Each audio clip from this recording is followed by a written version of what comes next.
Okay, and we are live. Welcome to a new episode of All Things Xbox Podcast.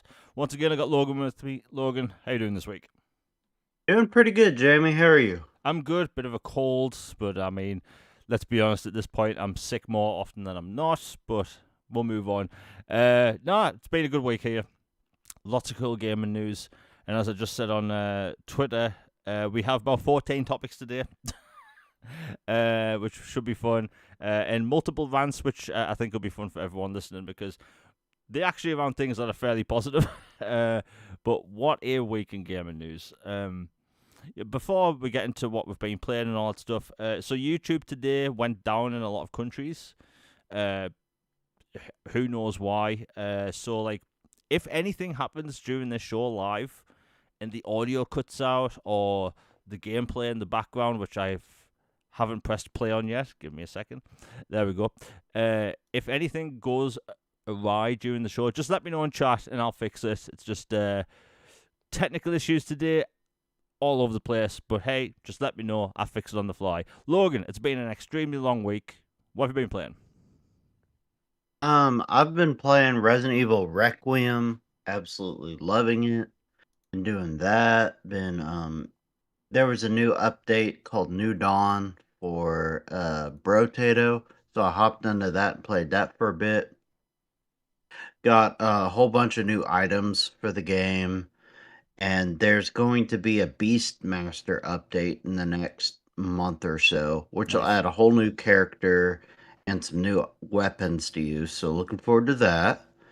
So I've been doing that, and then the always wonderful Power Wash Sim 2 had a new update today that came out with a new map that is basically a those like model train like villages and stuff like that. Oh yeah. It's basically like that. Like you go to this like model train park essentially. And so like there's all these little model trains going everywhere, little sailboats. It looks like a little Britishy village kind of thing with trains and hot air balloons and stuff. So that's been a fun mission. And let's see. Um I think those are it for now. How about you, man? I've been all over the place with games. I've actually been playing, and I haven't really been posting footage of this online. Warhammer 40k Bolt Gun. Oh, that game's awesome. Yeah, Love it. like who would have thought a Doom style game, but in the 40k universe would just work? You know what's funny about the 40k stuff? I've played so many 40k games, yet I don't read the books and I don't paint the figurines. Like it seems like such a universe I'd like, but I just don't want to take the plunge because people say it's an expensive hobby. Who knows? But yeah, 40k Bolt Gun, that is a ton of fun. The sequel comes out this year as well. That looks really cool. I like how in Bolt Gun there's literally a button that you press just to taunt enemies. Yeah, it's really fun. It's like Yeah, old Smash Brothers. yeah, C-Stick. Yeah. such a good game. I've also been playing Arc Raiders. That thing is addictive. I don't know exactly how they came about to make that game. There's some documentaries you can watch on YouTube, but my God, Arc Raiders is just addictive. And I always say I'm a predominantly a single player gamer. Like, give me a story, give me some cool gameplay, and I'm set. But Arc Raiders, I'm just going out, getting loot, and it's all fun, fighting big robots. I mean, if you play it like me, it's very much a gamey game. Fighting robots, shoot the glowing part of the enemy, that type of thing. But so much fun. Great graphics, and it's an Unreal Engine 5 game that actually performs well. Who would have thought? I will say this though, it does need more content. I as much as I like going around getting loot for people watching live now, there's gameplay on screen. Literally got some good loot and try to extract as soon as possible. I did, but they need more things to do, and maybe it's because I'm new to the extraction genre, but we just need some, how should I put it, more activities to do. Um, and I think they will get to that. There's a big update coming next month where there's going to be a big boss, more quests and stuff. But hey, I'm enjoying Arc Raiders. So much fun. I will say this, though. So people that follow me on social media know that I post about Arc Raiders almost every single day. It's usually a clip of me fighting a robot and getting some good loot. That's the solo experience, right? I do not post clips of duos because one, I don't think my friend wants to be on in clips online, and that's cool. I respect that, uh, but also our duo experience is completely different, right? So like in solos, I'm walking around, I'm making friends with random strangers, helping them out fight bosses, them helping me out fight bosses, trading loot, hailing each other, all that stuff. It's like happy fun town, everyone's smiling, sunshine and rainbows. But duos is a lawless apocalyptic wasteland, right? Where you will not survive, everyone fights each other immediately, and my God, the duo experience is just it's a whole different game. For people that don't like PvP, do not play duos, and definitely do not play trios. My God in heaven. Um, like I put it like this: I've put over 101 hours in Arc Raiders topside, and I've killed 3 people in game. Shall I say? Eliminated 3 players. That's not actually that bad. Some people play that game just to do PvP. I don't get it, but yeah, great game. I've also been playing Final Fantasy VII Remake Integrate. I don't know if I said this last week, but I finished it. I think I did, and I glazed that game. By the way, I was actually going to make an intro for, Jamie Glazes Final Fantasy for 10 minutes. Maybe we'll get to that next week or when the next one comes out. But I finished the expansion, Intermission. Let me tell you, I knew absolutely nothing about this expansion. Nothing. And I'm going to glaze the hell out of it because normally I don't like it when expansions feature different characters as the playable character. I feel like there's a weird disconnect a lot of the time. But in this, I was pleasantly surprised. Yuffie, hilarious character. I have a new favorite character in the franchise now, or one of my favorites, Sonon. Don't remember him being in the original Final Fantasy VII, but he is such a cool character. I hope we get prequels, spin-offs. I don't care. Just make more Sonon games. But yeah, what a ride! What an emotional ride as well. I didn't expect the story to be so hard hitting in this expansion, but man, I was absolutely blown away. And depending on what you do in the game, the expansion could be anywhere between 4 to 8 hours. But you know what? I think most people playing that game won't do some of the side quests and won't do some of the mini games. Like there's a mini game in Intermission, the expansion, called Condor, right? And it's basically a board game where you move units on a battlefield. Okay, it wasn't in the original. Before we get to whatever I've been playing and the rest of the Final Fantasy thing, we have the first super chat of the day by Nick W. Thank you very much for the 490s. Did Logan beat RE Requiem? No, I have not yet. I haven't gotten that far. I've had a lot going, but the amount of time I've been putting in isn't too much, but I am really enjoying it so far. Yeah, I mean, I think I've said before, uh, I'm putting those games off for as long as possible because I'm terrified. You know, one day I'll get to them. Hopefully this year. But I'll have handhold mode before too long, Jamie. Don't worry. Yeah, I mean, look, Alien Isolation, I talk about a lot. That was 33 and a half hours of me terrified, going as slow as humanly possible, right? Hiding in lockers, underneath tables, terrified. But I loved it. I mean, that game got me. It was pretty terrifying. Once the alien wised up and figured out my tricks, it was not a great time. Yeah, there's a part in Alien Isolation where you have to access a computer terminal, and there's these androids all over the floor. They look destroyed. I And hate those guys. you So go reach much. over to this computer terminal, and one of the androids grabs your leg. I nearly fell out of my chair. Oh my god, that game was terrifying, but I loved it. But yeah, thank you for the 499, Nick. Like Logan, I think how many hours do you think you've put into it so far? Um, Trying to remember. I'm early on. in the hospital where I'm running away from the big chef guy, and I met the blind girl, and um yeah, so I'm not too far into it, but I'm really enjoying it so far. Mm. Would you say do you prefer the horror gameplay over the action gameplay with Leon? I like both. And yeah, that was another thing. IGN really and I saw that well, post. it's not hard for me to dislike an IGN post. We Yeah. go way back. Um but yeah, that I don't find it jarring at all. I think it's fun.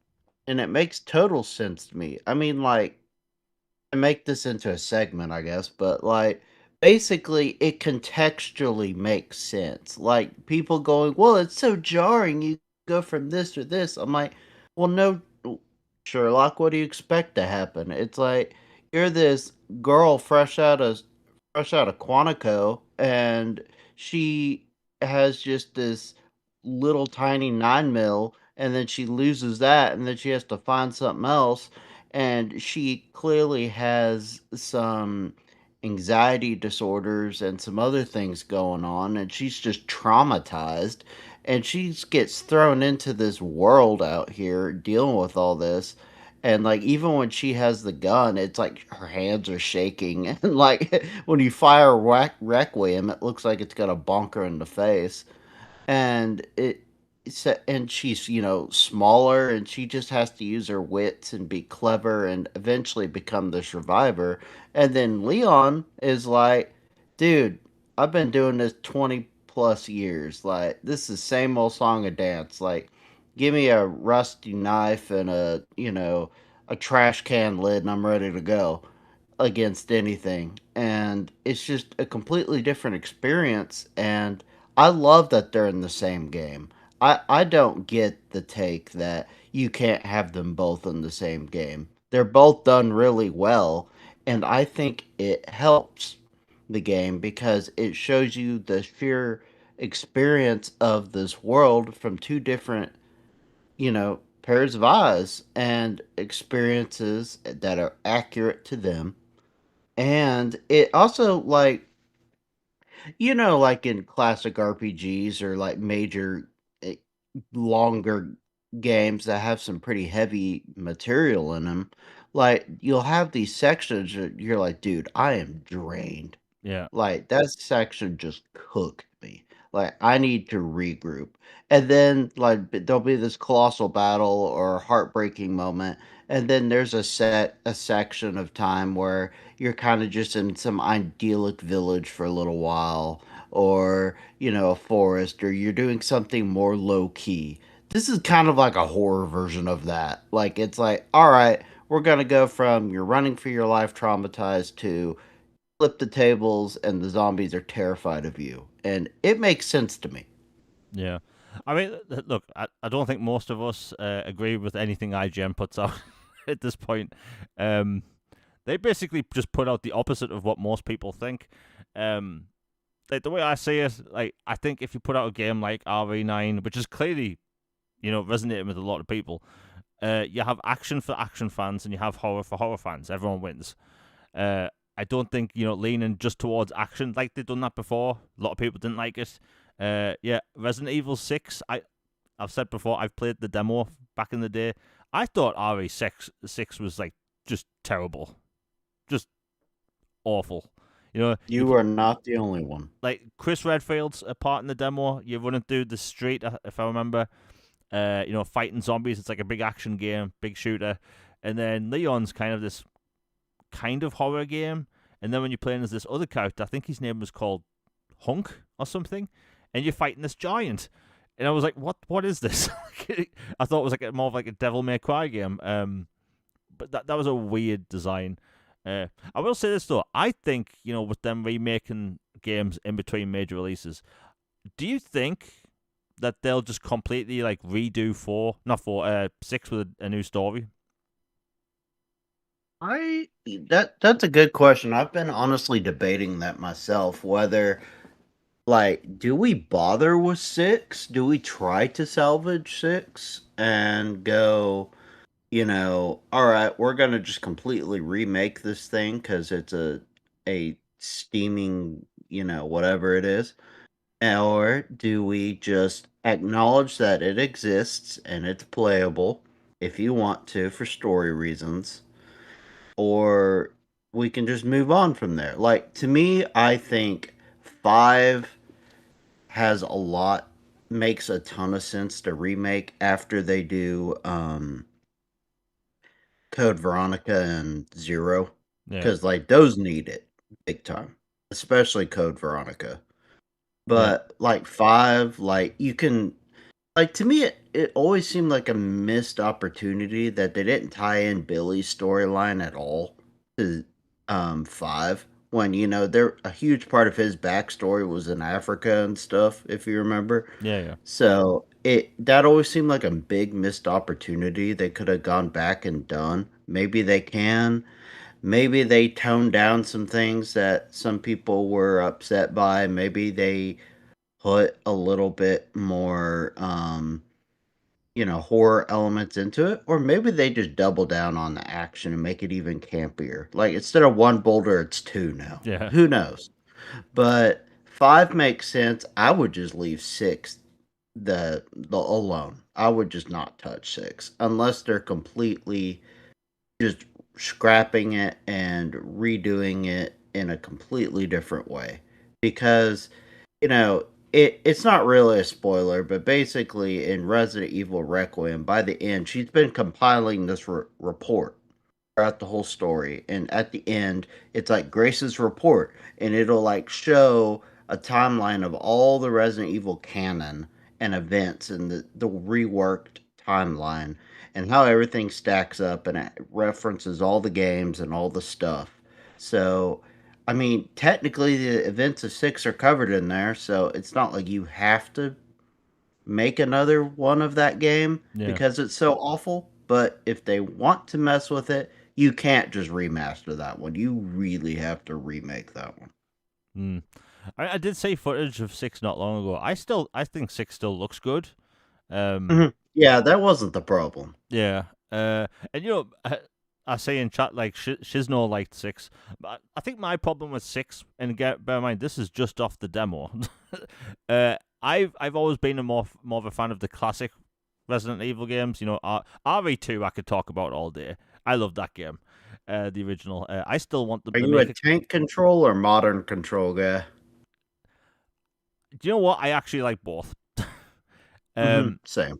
like like if we were to get a port of the original RE2, I will want tank controls all day. But if I'm playing like a shiny new game with like an over the shoulder, like yeah, I'll go third person, shoot all the day. But I still want a collection of the older games. Surprised they haven't done that yet. Although we know why, given Capcom's stance on the old titles. If we have access to remakes, why do we want the old ones? That's Are we just silly sure in my Jim opinion. Ryan isn't in charge at Capcom? It might as well be at this point. My God. So I see so many people ask for the old Resident Evil games all the time. They're just classics. Same with Dino Crisis. My God, what are they waiting for? But yeah, I'll get to that eventually. But back to Final Fantasy VII Remake's expansion. I loved it. Right, what can I say? Introduced new characters to the franchise. I loved that expansion, and I didn't know anything about it. I never saw any trailers. I didn't even see what the story was about. I just assumed it was set in a different, place, and no, it's set in Midgard concurrently with the main plot of the game. But the way they handled it was really well done. The combat actually threw me off when I first started it because in the main game you can switch between the other characters like Barrett, Tifa, Aerith, all the stuff. In the expansion, you don't switch between characters. You can just control what Sonon's moves are, whereas you just play as Yuffie. But no, it was handled so well. Like I finally clicked about halfway through the game. I was like, okay, this is how the combat works. So well done. I'm not going to give the game a final score just yet, but I was thinking last night, is that a 10? like, I'm very careful about how I score games now because of what I did with Alan Wake 2. Like I gave Alan Wake 2 a 10 after I played that. And then, like, 4 weeks after I played it, I was like, you know what? That game has one glaring issue I didn't like, or it just annoyed me, so I gave it a 9.5. So I'm thinking, like, is this a 10? Because I can't really pick many things. Like, there's always small things you don't like about games. Like The Witcher 3, Red Dead Redemption 2, Mass Effect 2, like all these games I gave 10s, there's still tiny things I don't like. But in 7 Remake, I'm thinking, yeah, this game clearly has some small things I don't like, but they also things that I don't really bother talking about because they're just like more like nitpick things. I don't really talk about nitpicks that much. So it's like, is this game a 10? It might be. Might be a very high 9, but I'll have to think about it some more. But yeah, it's Final Fantasy VII Remake Integrate. And again, thanks again for Square Enix for providing the game. Because honestly, they didn't have to, right? Of all people, they gave me access to the game after, let's be honest, I've been very harsh on Square Enix over the past long time, many years.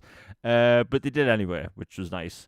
But hell, I know for a fact I've sold multiple copies, a bunch of copies to people of Final Fantasy because I've glazed this game way too much, maybe way too much. Like right now on screen, there's the motorcycle section. I love that. That felt like an Xbox 360 style game, right? I love that. And by the way, I might post about this on social media, and I'll probably get a bunch of hate for it. This game made me realize I like linear games from the Final Fantasy franchise. I didn't expect that. A lot of people like open world games. I do as well. Some people want open world Final Fantasy games. I honestly think Final Fantasy works better as a linear game.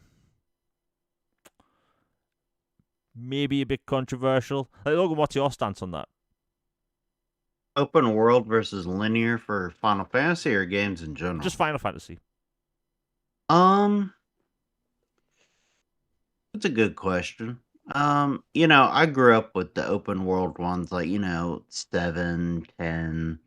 Where you get the airship and then you're going around flying on the map and then it's like, oh, here's this giant monster over here, one of the hidden bosses, or I'm gonna fly over this mountain to get here and there. And it's just, I don't know, there was just something about that just felt really, really cool, even though it's super dated now, like those old maps.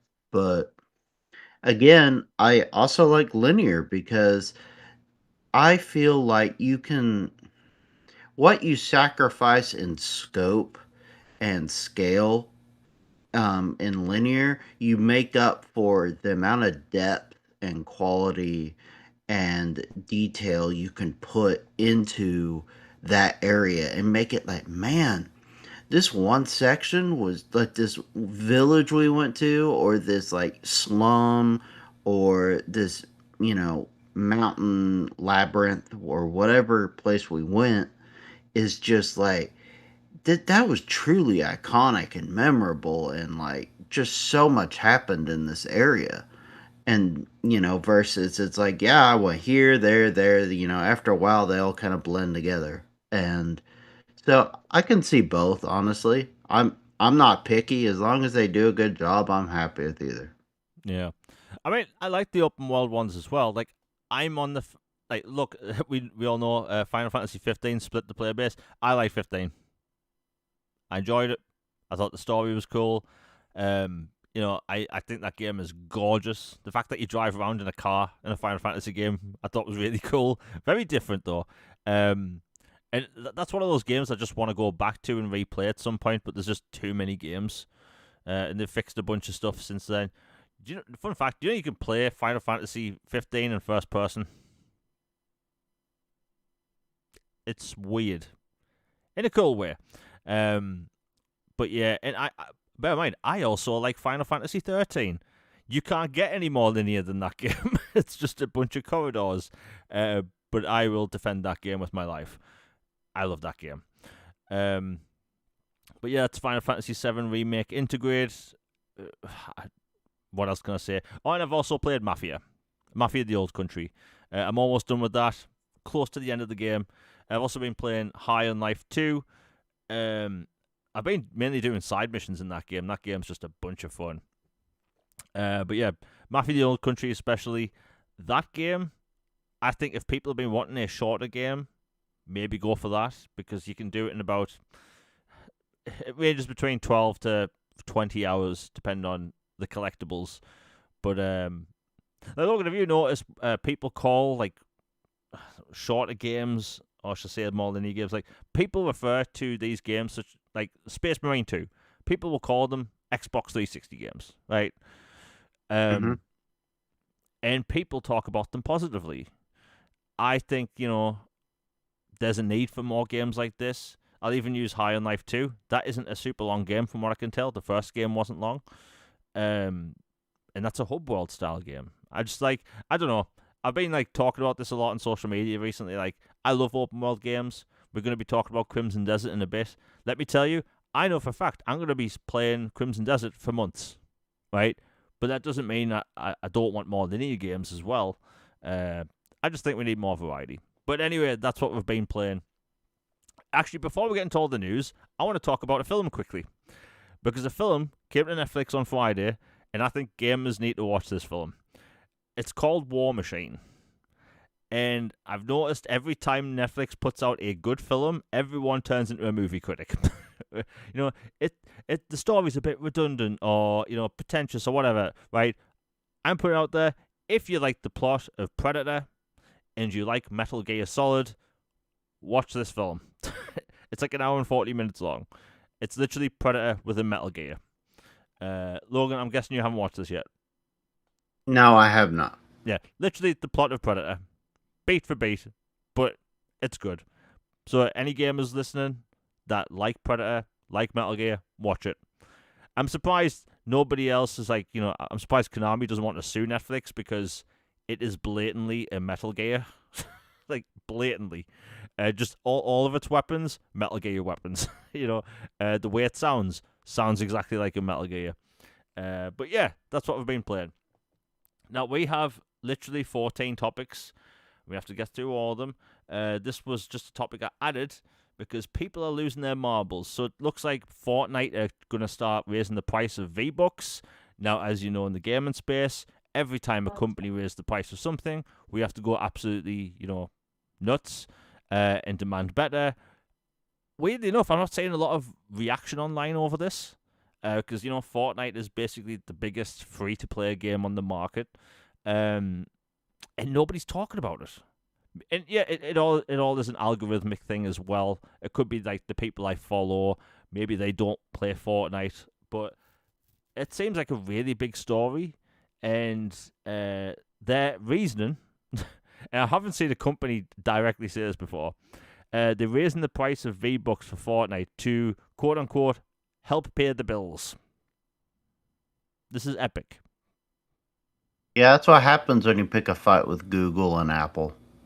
Yeah, that court case must have cost them tens of millions, at least.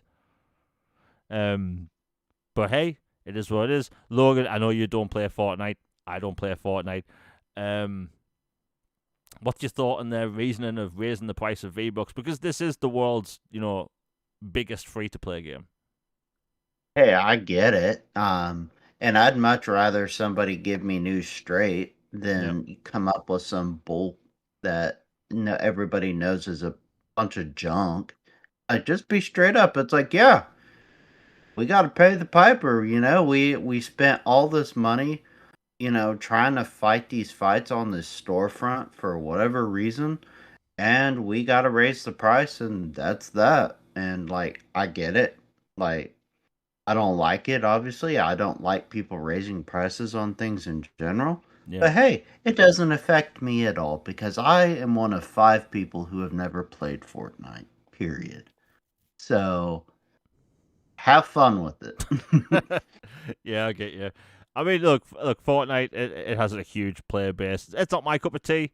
But like, it's weird because Unreal Engine, like, that makes so much money for Epic. Epic makes so much money off Fortnite. Like, of all games to raise the price of their premium currency, I never would have actually expected Epic to do it. Well, I because mean, they got those Twitch streamers and yeah, the TikTok kids and all these iPad kids, all by the throat, so they can jack the price if they want to, and they're just gonna come along for the ride. yeah. And a week from now, everyone will forget about it. It happens. But yeah, so that's V-Bucks going up. All right, next up we have, I'll keep this quick, Cyberpunk 2077 is now in Game Pass. If people haven't played that yet, my God, please play it. Logan, I know you bought it. I think you bought the Ultimate Edition, didn't you? Yes, I did. Yeah. And I know for a fact you haven't played it yet, right? That is also correct. Okay. Uh, and I know everyone's backlogs are like ridiculous at the minute. My God, you have to play this. Like, there's no open world like game like this. Just the way the city is, the immersion factor of the game, um, everything about it, and just the way they fixed the game over time. Not even just the way they fixed the game, just the quality of life features they've put in. The way that the skill tree works completely different, because the skill tree before they did the 2.0 stuff was a bit messy, and now it works pretty much like a traditional skill tree you'd see in most JRPGs. And man, what a game! What a game! And I say this, I talk about Cyberpunk all the time in such a positive way.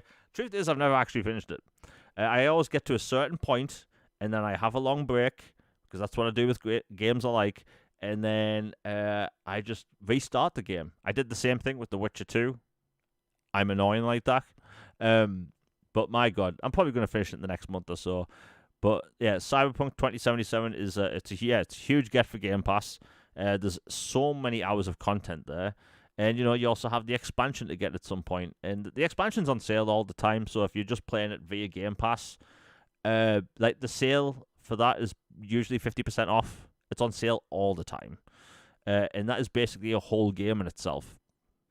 So that's Cyberpunk 2077.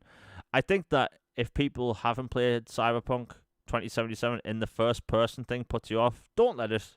Don't let the first person thing put you off. Like when you walk out into Night City and you see the neon lights, you see the cars driving by, people interacting with each other, like it has to be one of the most immersive open world games, because I put it up there almost with Red Dead Redemption 2. Like you step into that world, you are there.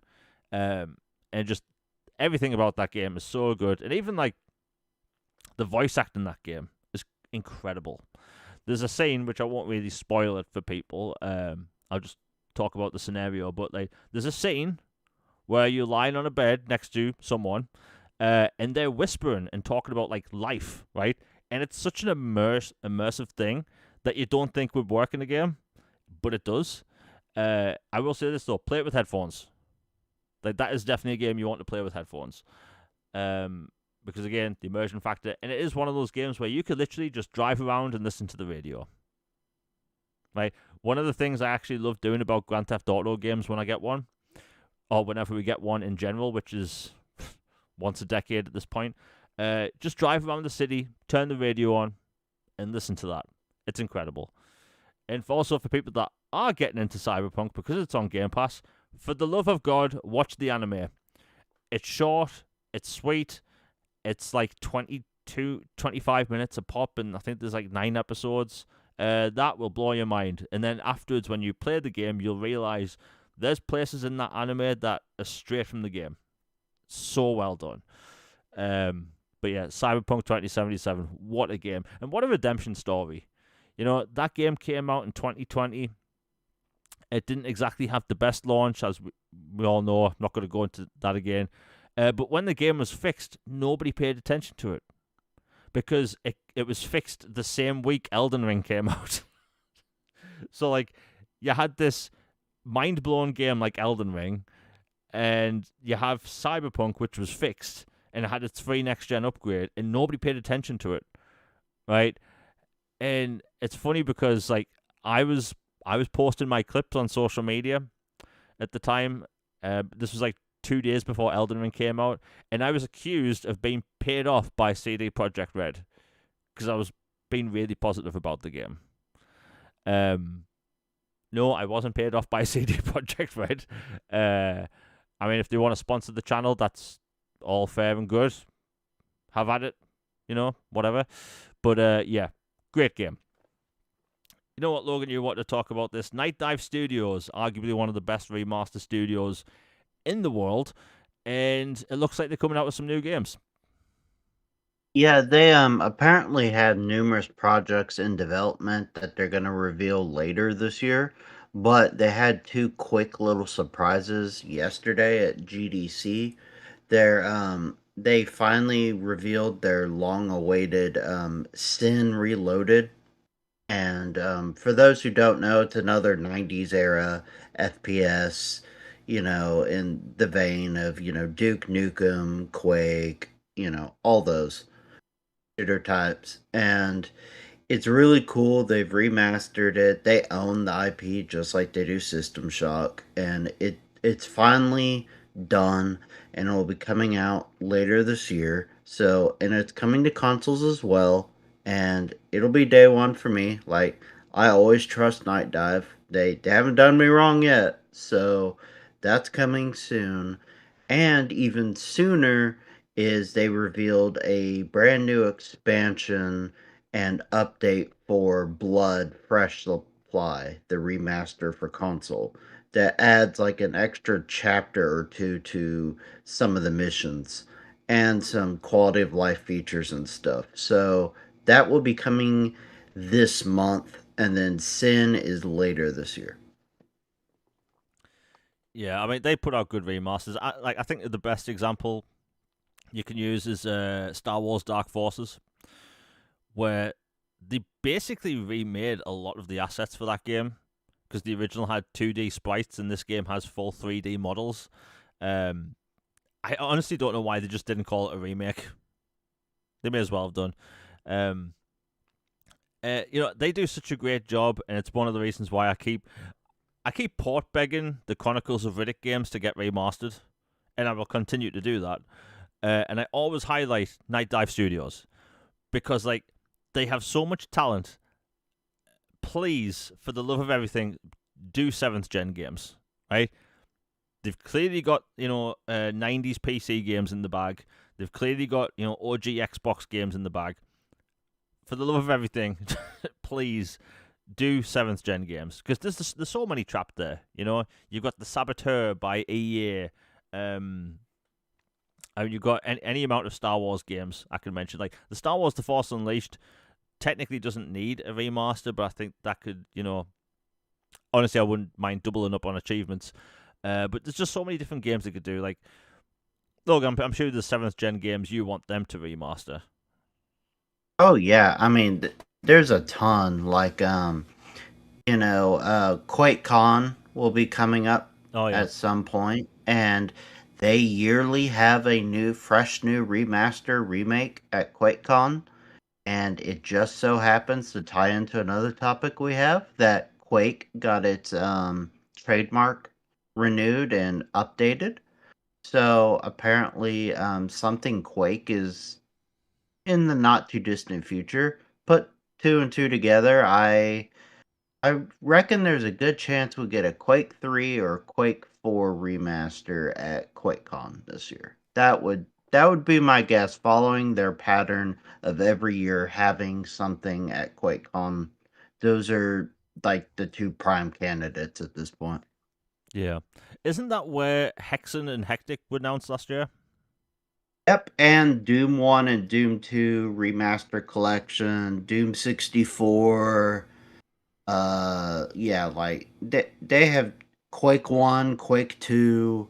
Like every year it's tradition at this point that they show up at QuakeCon and reveal a fresh new remaster. You know what would be a good game they could remaster, and that is Wolfenstein 2009. Oh my gosh, yes, especially since, they have Raven now Yeah, and they did Hex and Heretic, so that one and Return to Castle Wolfenstein both would be great choices. Like in Quake, like there's so many they can do just from Bethesda's catalog alone. yeah. I mean, Quake 2009. Like that's one of the few Quake games. Not Quake. Wolfenstein. Wolfenstein 2009. That's one of the few Wolfenstein games that I haven't played. Funny enough, that game is super hard to get in the UK.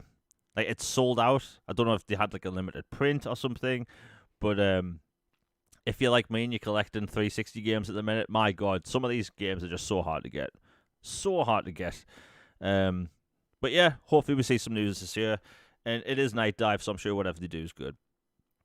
You know what, Logan, you want to bring this up because Resident Evil Requiem's clearly... Actually, before we continue, we have a super chat by your baby father. Thank you very much for the $5. It says, hey guys, don't get to watch live often much these days, but I'm here today. Well, you're greatly appreciated.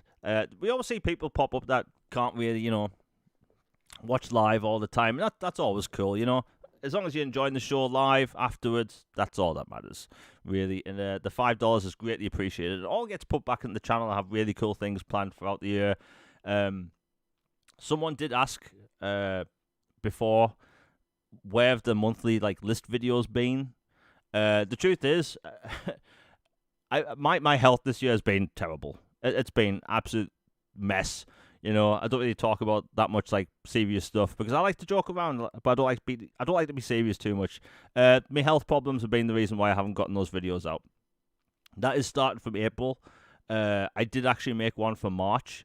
I literally did the video, but it's now the 10th, and I think it's a bit too late to put those videos out. Maybe we'll see what happens, but the videos are coming back, and hopefully starting from next week, weekly videos throughout the rest of the year will be a thing. But anyway, thank you for the $5, you baby. It's greatly appreciated. And if people can't watch live, that's always great too. Just hope you enjoyed the show. So Logan, you want to talk about Resident Evil 9 because that game sold a metric ton over one weekend. Yeah, it broke Capcom's Resident Evil record for sales in a week. It has 5 million plus copies in a week. Crazy. To put that into perspective, it took, I believe, Resident Evil 8 several months to a year to reach that number. And it took Resident Evil 7 years to reach that number. And so for 9 to get all hot off the press and have 5 million in a week is absurd. Yeah, I can't remember. I can't remember Capcom having this much success with any game. I know Monster Hunter Worlds that did insane numbers. Even I bought it. I loved what I played of Monster Hunter Worlds. But man, if you go back 10 years ago, they had nowhere near this amount of success. Before RE7, they were one of the studios, or should I say publishers. People thought they were gonna foreclose. And thankfully they had a huge hit with RE7 and Monster Hunter, and now they are going to be one of the best publishers. So they have Pragmata coming out. Trying to think what else they're coming out with this year. They also have I was going to say Shinobi, Onimusha, but they're one of the best publishers. Their games clearly work. I don't remember having basically any bugs in a Capcom game ever. Actually, I've noticed that is a thing with a lot of Japanese publishers. Their games tend to work. Optimization tends to be a thing. Maybe that's a nitpick. I don't know. But hey, good to see Resident Evil have the success. And didn't they announce there's going to be more content coming? Oh yes, they also announced for sure that there is a story expansion coming. There's a content expansion coming. And then soon there will be a photo mode, some quality of life features, and I can't remember something else smaller. But yeah, there's a bunch of stuff coming within the next year. Yeah, there have been rumors about Devil May Cry 6. You'd think that would be one of the games. 5 was pretty big. That had a huge launch. Still a bloody gorgeous game as well. I think that also did have a next-gen upgrade. By the way, that is one of the few games that was full 4K 60 on the One X. That was a monster on that device. But yeah, Capcom, they're absolutely killing it. And again, for the love of everything, can we get Dino Crisis? In that engine, My God. Yeah, I talk about how scared I am of horror games. I would buy that in a heartbeat. Yeah, DMC5 was 2019. Wow, that was such a long time ago. See Umber in chat. See a lot of people in chat. Hey, man, we have a fun show. Right, Logan, is there anything you want to see from Capcom that they haven't maybe made in a while? Well, obviously, Dino Crisis. I like Dead Rising. Oh, I know there was the remaster remake of the first one, but I wouldn't mind a new kind of version of it. yeah, They have some other more niche titles in their catalog, like I think a Togi would be fun to revisit at some point, but I'm not sure how keen FromSoft is on doing that. You saw what how they treated Bloodborne, and Blue Point is no more now. So I don't know. They definitely have a lot in their back catalog. Oh, Breath of Fire is one they should bring back 100%. yeah. I just saw Nick in chat mention Breath of Fire as well. Yeah, Um, I mean, like they're a major Japanese publisher without a major JRPG in general. Like I know they have what is it? Dragon's Dogma, but that's more like a Western style yeah, RPG by a Japanese publisher. So it would be cool to see them actually bring Breath of Fire back. yeah. Saw Final Fight in chat as well. You mentioned Dragon's Dogma. I never talked about this. I don't think I mentioned this on social media either. So I was heavily looking forward to that game. Got the game. I was posting footage every day, and there's been footage on a bunch of podcasts. I basically broke my own game. So like throughout the game, you upgrade your weapons with gold, and I basically bought some weapons instead of upgrading mine. And I used all of my gold in the game, and I got stuck in a certain position where I needed to level up but couldn't, like no matter what I did. So like I made the game impossible to progress because of my hubris and thinking buying these weapons were going to make me amazing. Turns out I broke my own game. I could have cried because like I put like 70 hours into it or something, and just like the way I handled gold in that game, I just broke the experience. Horrendous. Um, apparently they do have like an easy mode now, but it turns out that wouldn't fix the situation either because I broke the game. Yeah, Pragmata comes out next month. For people that don't know, there's a demo available. And my God, Capcom nailed that game. Like Logan, you haven't played the demo for Pragmata, right? No, but it looks really cool. And I just remembered one of the other games from their catalog I'd like to see back. Lost Planet. Ooh, yeah, yeah. Lost Planet would be good. Um, that was such a cool like 360 game. I think that was like 2006 or 2007. Mm-hmm. The way you collect the orange, we'll call it goop, to stay alive. Man, yeah, Lost Planet. Oh my God, just think what they could do with today's tech, the amount of enemies on screen or something. Um, like you said, Dead Rising. They did do the remake last year. Like, I didn't actually play the remake because again, games with timers put me off, and that first game originally was terrifyingly difficult. When you fight the clown in the supermarket. My God, I want to literally jump out of a window. That was so annoying. But man, yeah, there's so many different games that can come back. And by the way, I am a fan of Lost Planet 3, where you play as basically a space trucker in a mech. I don't know if you ever played that, Logan. Yeah, it's basically like a Timu Dead Space, it Yeah, feels like. yeah, yeah. It's blatantly trying to be Dead Space, and a space truck and mech game at the same time, but it kind of works. But yeah, we'll see what happens. But hey, Capcom, they absolutely killing it. Let's see what we got next. Oh yeah, so Assassin's Creed 4 leaked again. uh, it feels like that's the tradition for Assassin's Creed. You have to announce the game or just have it leak, and every game leaks. So I think they just let it happen at this point.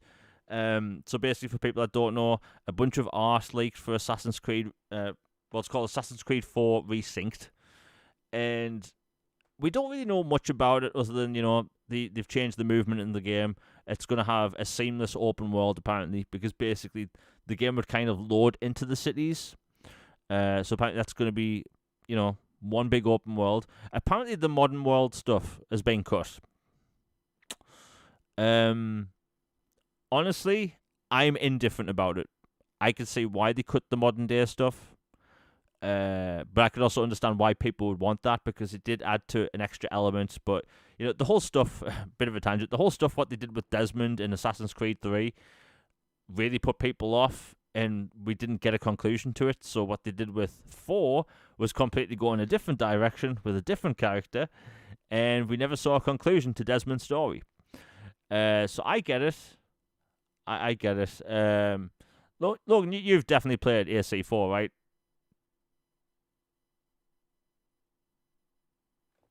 Oh, I think Logan's cut out. Yeah, Logan, you're going to have to back out and come back in. I don't know what's happening. Discord does act up. But yeah, Assassin's Creed 4, great game, but I completely understand it. And so the rumor was that it comes out in April, right? Now, Ubisoft typically announces their games months in advance, like sometimes 6 months in advance. So if this is a high quality remake, why aren't they going to spend months marketing the game? Because Assassin's Creed 4 is one of their highest selling Assassin's Creed games. I think it's actually their second highest selling, number one being Valhalla. So wouldn't you advertise that for months in advance?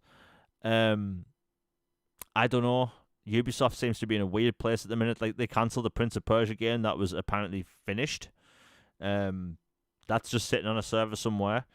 You have Star Wars Outlaws 2, which apparently was about to start production, then they cancelled that. Rainbow Six Siege was apparently going to get a spin-off title, which apparently has been cancelled.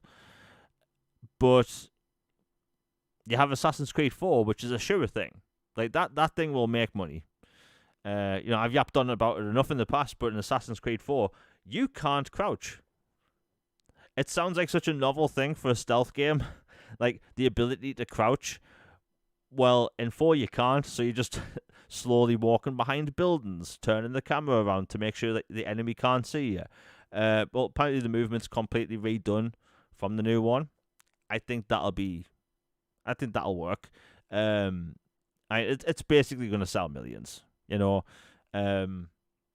I saw a thing today that apparently there's a lot of people in Ubisoft that they aren't happy with the state of things over there, because they are and I will not hate Ubisoft for this.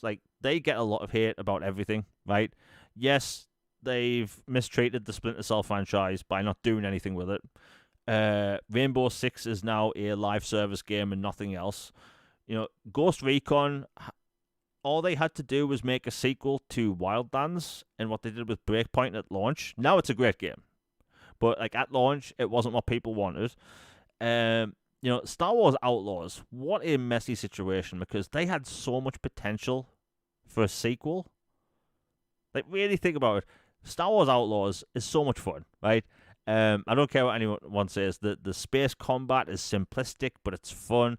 The immersion when you walk into one of the cities, and I don't know if I mentioned this before, I was really addicted to the card game in that Star Wars game. I can't remember what it was called. It was in Solo, a Star Wars Story, or whatever it was called. I was addicted to that Star Wars game, super addicted to it. And the fact that they cancelled the sequel is really disappointing. And the fact that they cancelled the sequel before the Switch version came out, that's even more mind-blowing. Because the Switch 2 version runs well, looks great. They did not... Sabak, right, yeah. I was addicted to Sabak. And bear in mind, this is embarrassing, but I'm going to mention it anyway. No matter how much people try and teach me, I cannot understand poker. I don't understand poker at all, right? No matter how many times my friends have tried to teach me, I've had family try and teach me. I've tried to learn in a casino. I can't do it. There's something about poker that just doesn't stick with me mentally. But Sabak, I completely understand. I even knew how to win every game, right? So, like, if you take a card game and slap Star Wars on it, apparently I can understand it better. But poker, a game that's been around for hundreds of years, I don't understand it. Before we continue, we have a super chat by 808 Vault Dweller 90. Thank you very much for the $10. He says, "Good day, Jamie and Logan and chat. Just wanted to drop a little bit of support for the best Xbox podcast on YouTube. Oh, thank you very much. Keep up the excellent work, guys, and thanks for always keeping it positive." Well, that is greatly appreciated, and that's a very nice thing to say. Like, look, we've talked about this before. There's way too much negativity in the gaming space. Way too much. A lot of it forced. A lot of it, people pulling a face in a thumbnail and being angry about something they aren't really angry about. And, gaming's positive. We're meant to be having fun with, gaming, right? We spend all year hyping up games, looking forward to games, and then when they come out, we just don't talk about them, apparently, right? And that's why I like to dedicate the first X amount of time in the podcast to, news about games, right? As we're talking about Assassin's Creed and Star Wars and stuff, but we should always try and be positive in the gaming space because this world's crap, let's be honest. The meteoroid's probably going to hit us at some point. You can open up the news and just be depressed by looking at it. It's never fun. But gaming is. And I think we should always, try to be positive about it. But thank you for the $10, and it's greatly appreciated. It's always nice to, hear something nice about the podcast. Logan, are you there yet?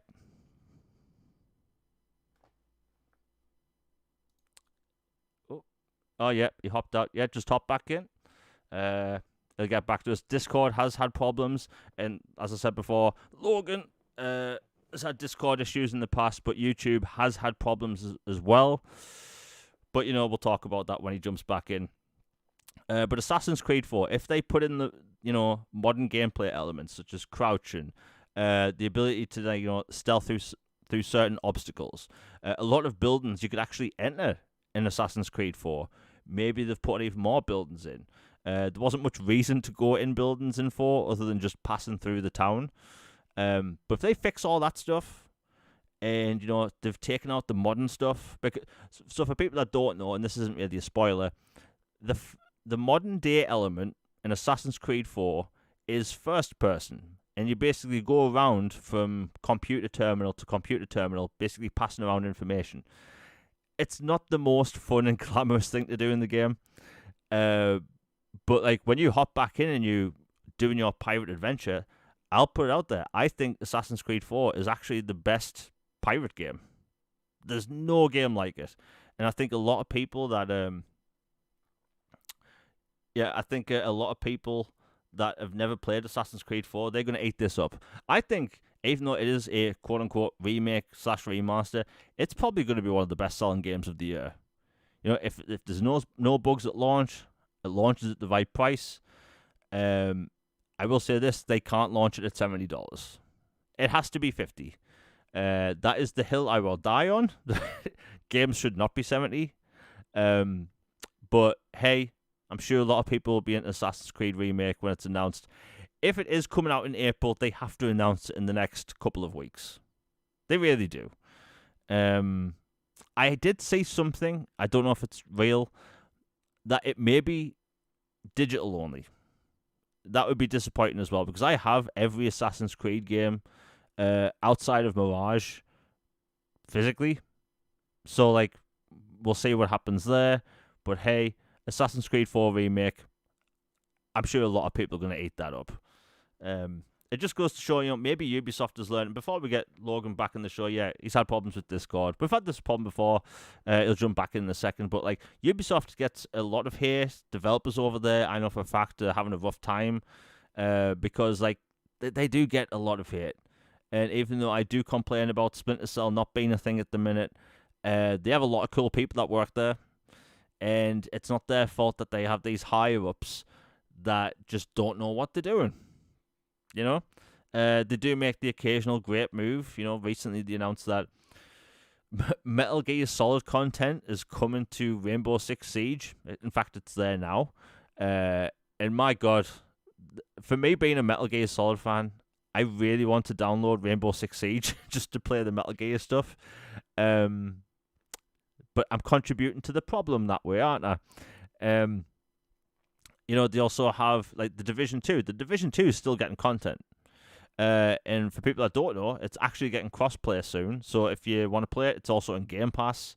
I believe it's on sale at the minute, or at least it's about to end. And that was on sale for about £3, so it should be around $5. That's a lot of content there for such a small price. But yeah, I do think the Star Wars Outlaws thing, that did sour a lot of people because they had such a cool template for a Star Wars game. They could have done something with Han Solo, you know.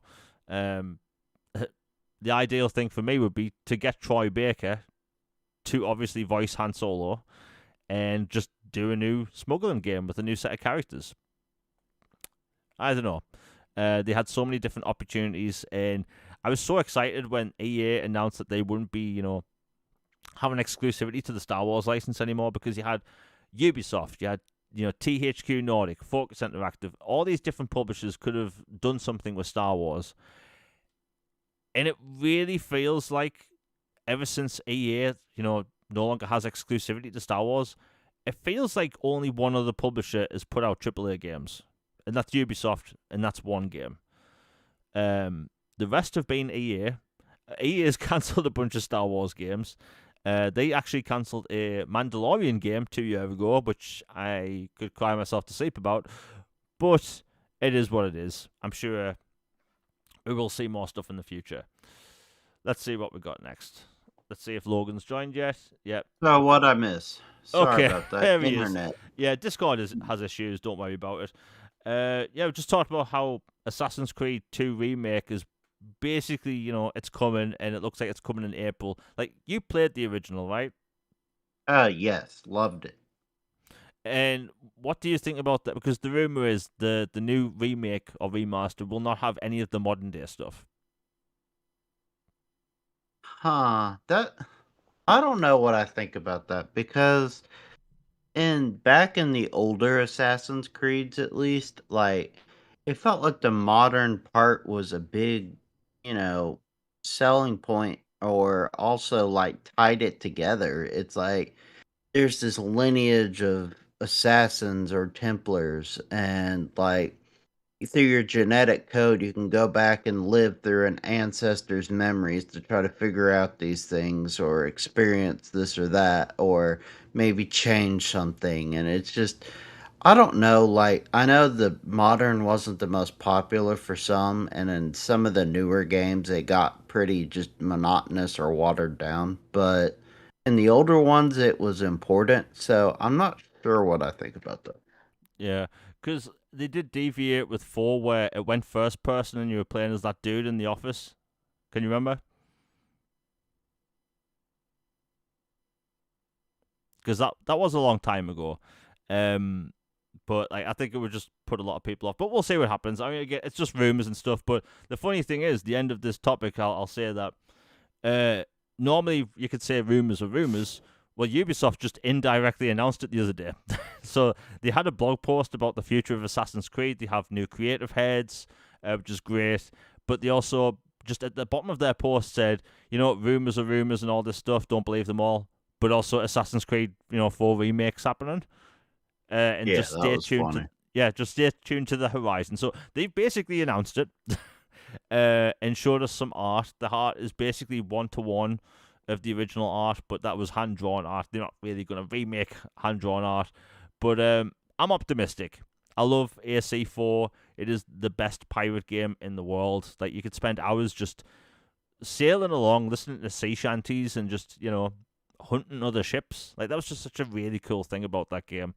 But who knows? Let's see what happens. Let's see what we have next. Oh, okay, of course something has to go wrong on my phone. It crashed. Right, here we go. You know what, Logan? We've both been talking on and off about, like, open world games is the too many and stuff. But there's a big game coming out, and I'd say 2 weeks, called Crimson Desert. Now, this game, nobody was talking about it about a month ago until it got announced as it's gone gold, right? They've finished the game from start to finish. It's basically ready to print on disc. Now, look, do you have any intention of getting this game, Which one? Crimson Desert? Yes, that is one I do want to pick up at some point, but man, I my backlog is kind of terrifying right now, so I might not get it day one, but it is one that I do want. Yeah, because like it is such a big game, and the reason I wanted to bring this up is because a lot of people are now paying attention to this game. It has so many features. It has a wanted system. You could go fishing. You can go hunting. You can mine. Right? There's fight clubs in the game. There's board games. There's dice games. There's You're not supposed to talk about those, Jamie. Sorry, say that again. I say you're not supposed to talk about Fight Club, Jamie. Oh yes. I bet there'll have to be an achievement in the game for that. Surely. Um, but like, there's just so much in the game. There's archery competitions. There's shooting competitions with these like musket type things. Even the wanted system. There's multiple different levels. They can catch you. You have to pay your way out. You have to bail your way out, and you can get put in prison and stuff. Basically, like Elder Scrolls. There's like so much to this game, and people are wondering like, okay, but what's the catch, right? Because a game this ambitious typically does have a catch of some sort, and just everything that's been announced over the past month and a half, right? Actually, I'm gonna have to see if I can find it because it was actually mind blowing. Let me see. Thank God for bookmarks on Twitter. My God. But like this open world game has like, I think it has like over 120 factions.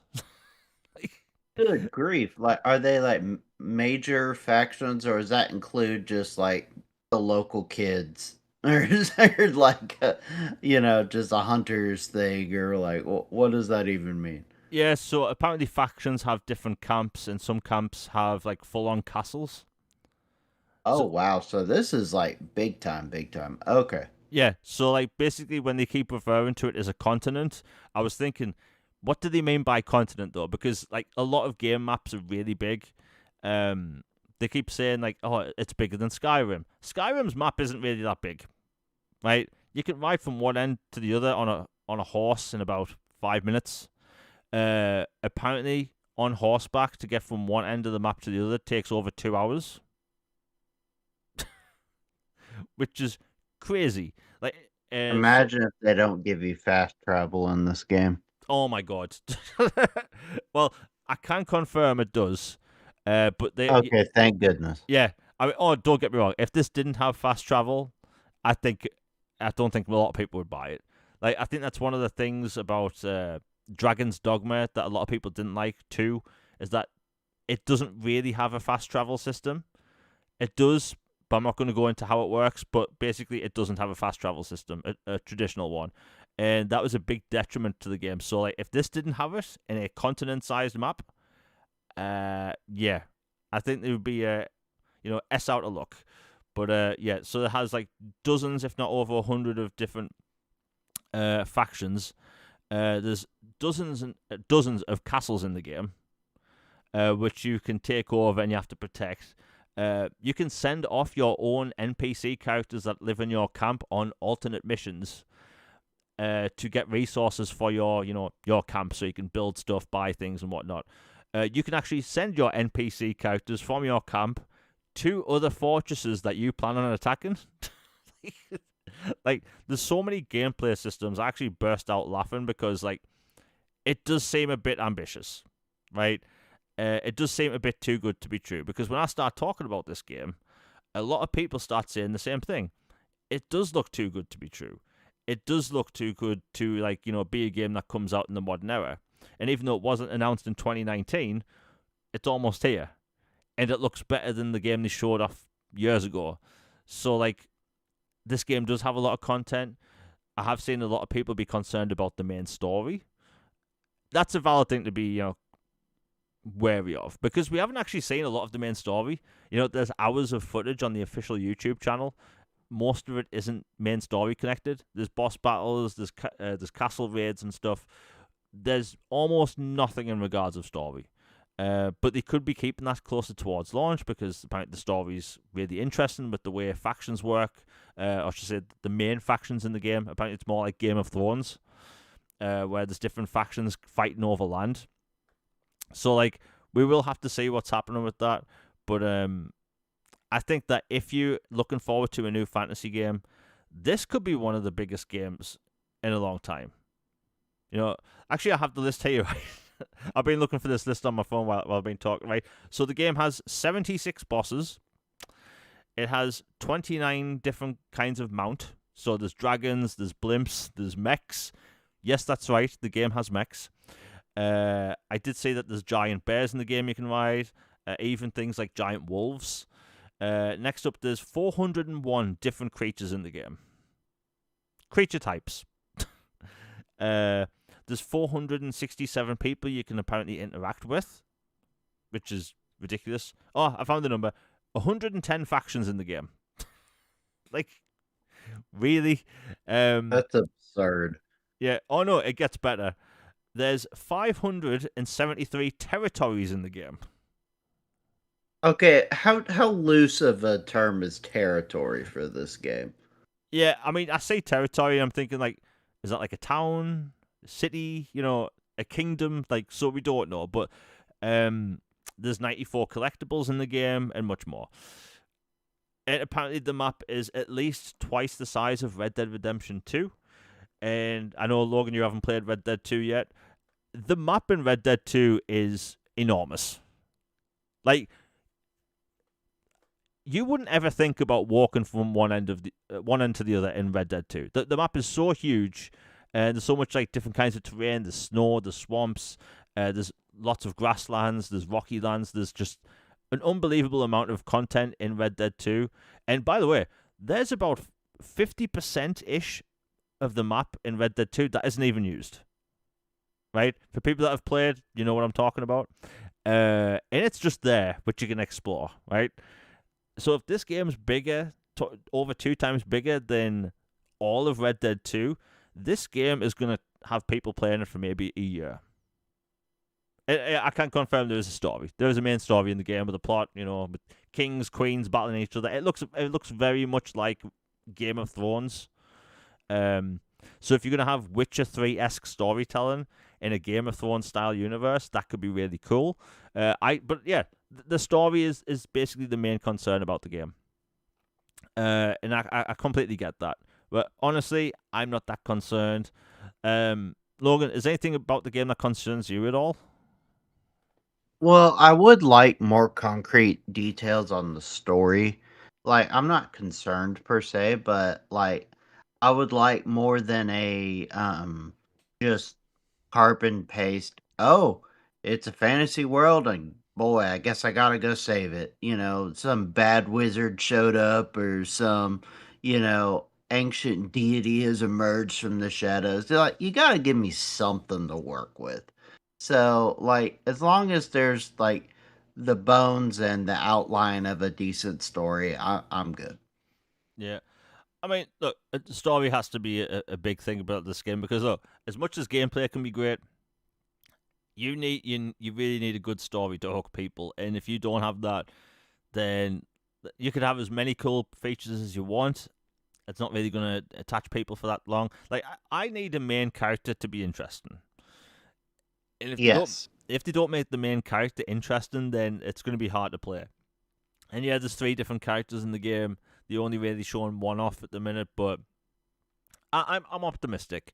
I am trying to get early review code for the game.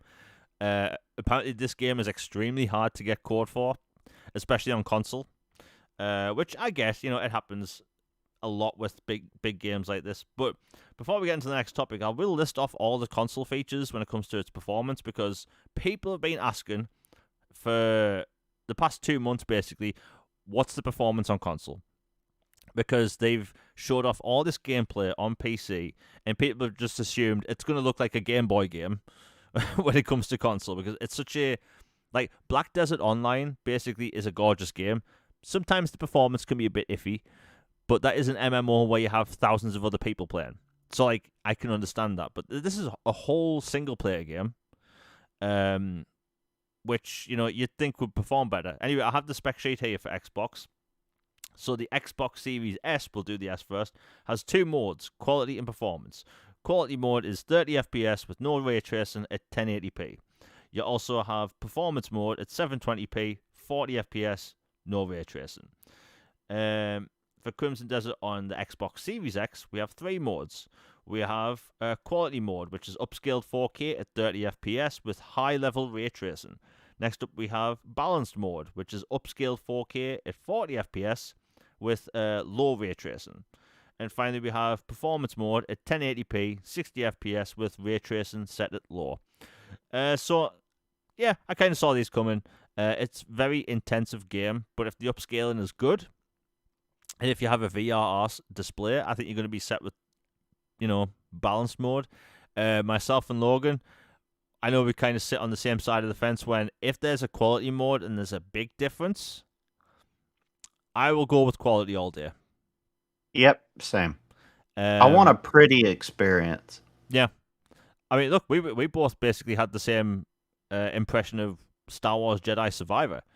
It was butter smooth at 60, but as soon as you put that thing on quality mode, oof, that was a gorgeous game. So if it's the same here, I'll be fine with it. I'll be completely fine with it.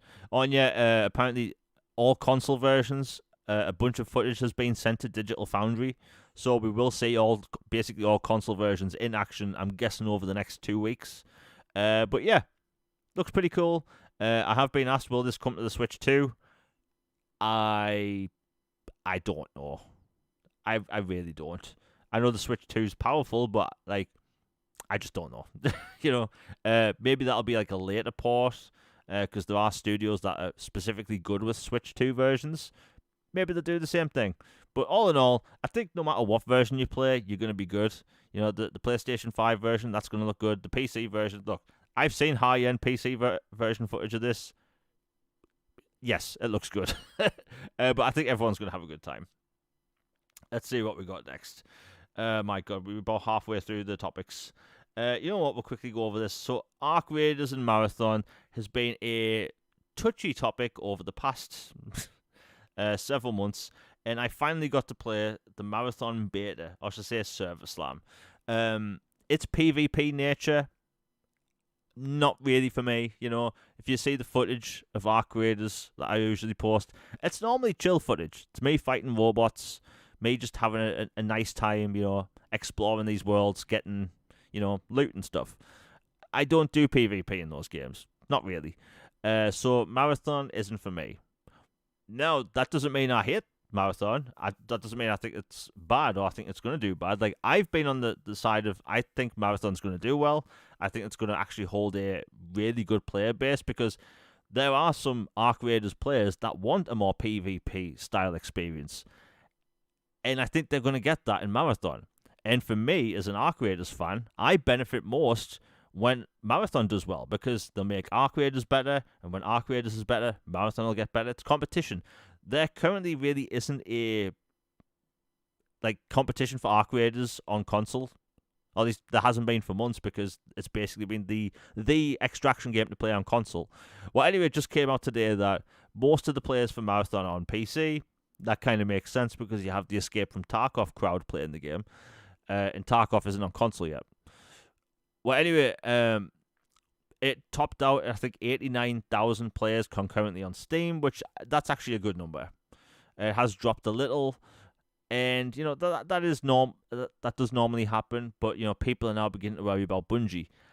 I don't think Bungie's biggest problem is Marathon. I think their biggest problem is not doing enough with Destiny.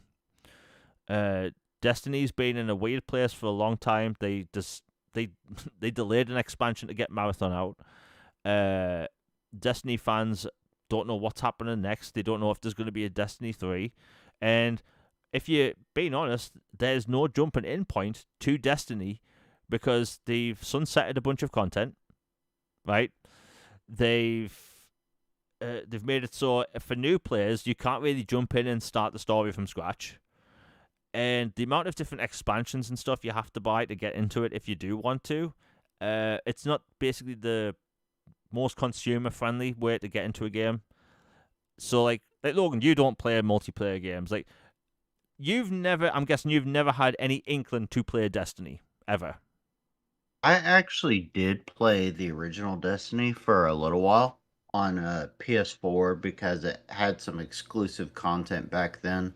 Yeah. Back when money having exclusive missions and guns and things was a thing. Um, and I enjoyed it, but I didn't get very far, and it kind of just wore out its welcome for me. And then I never jumped into two. All right. And honestly, like to me, like peak Bungie was Halo, and yeah. So I modern Bungie has no appeal to me. Mm. Yeah, I mean, I feel with you. I feel you with the whole Destiny 1 thing because I was big into Destiny 1 when that came out.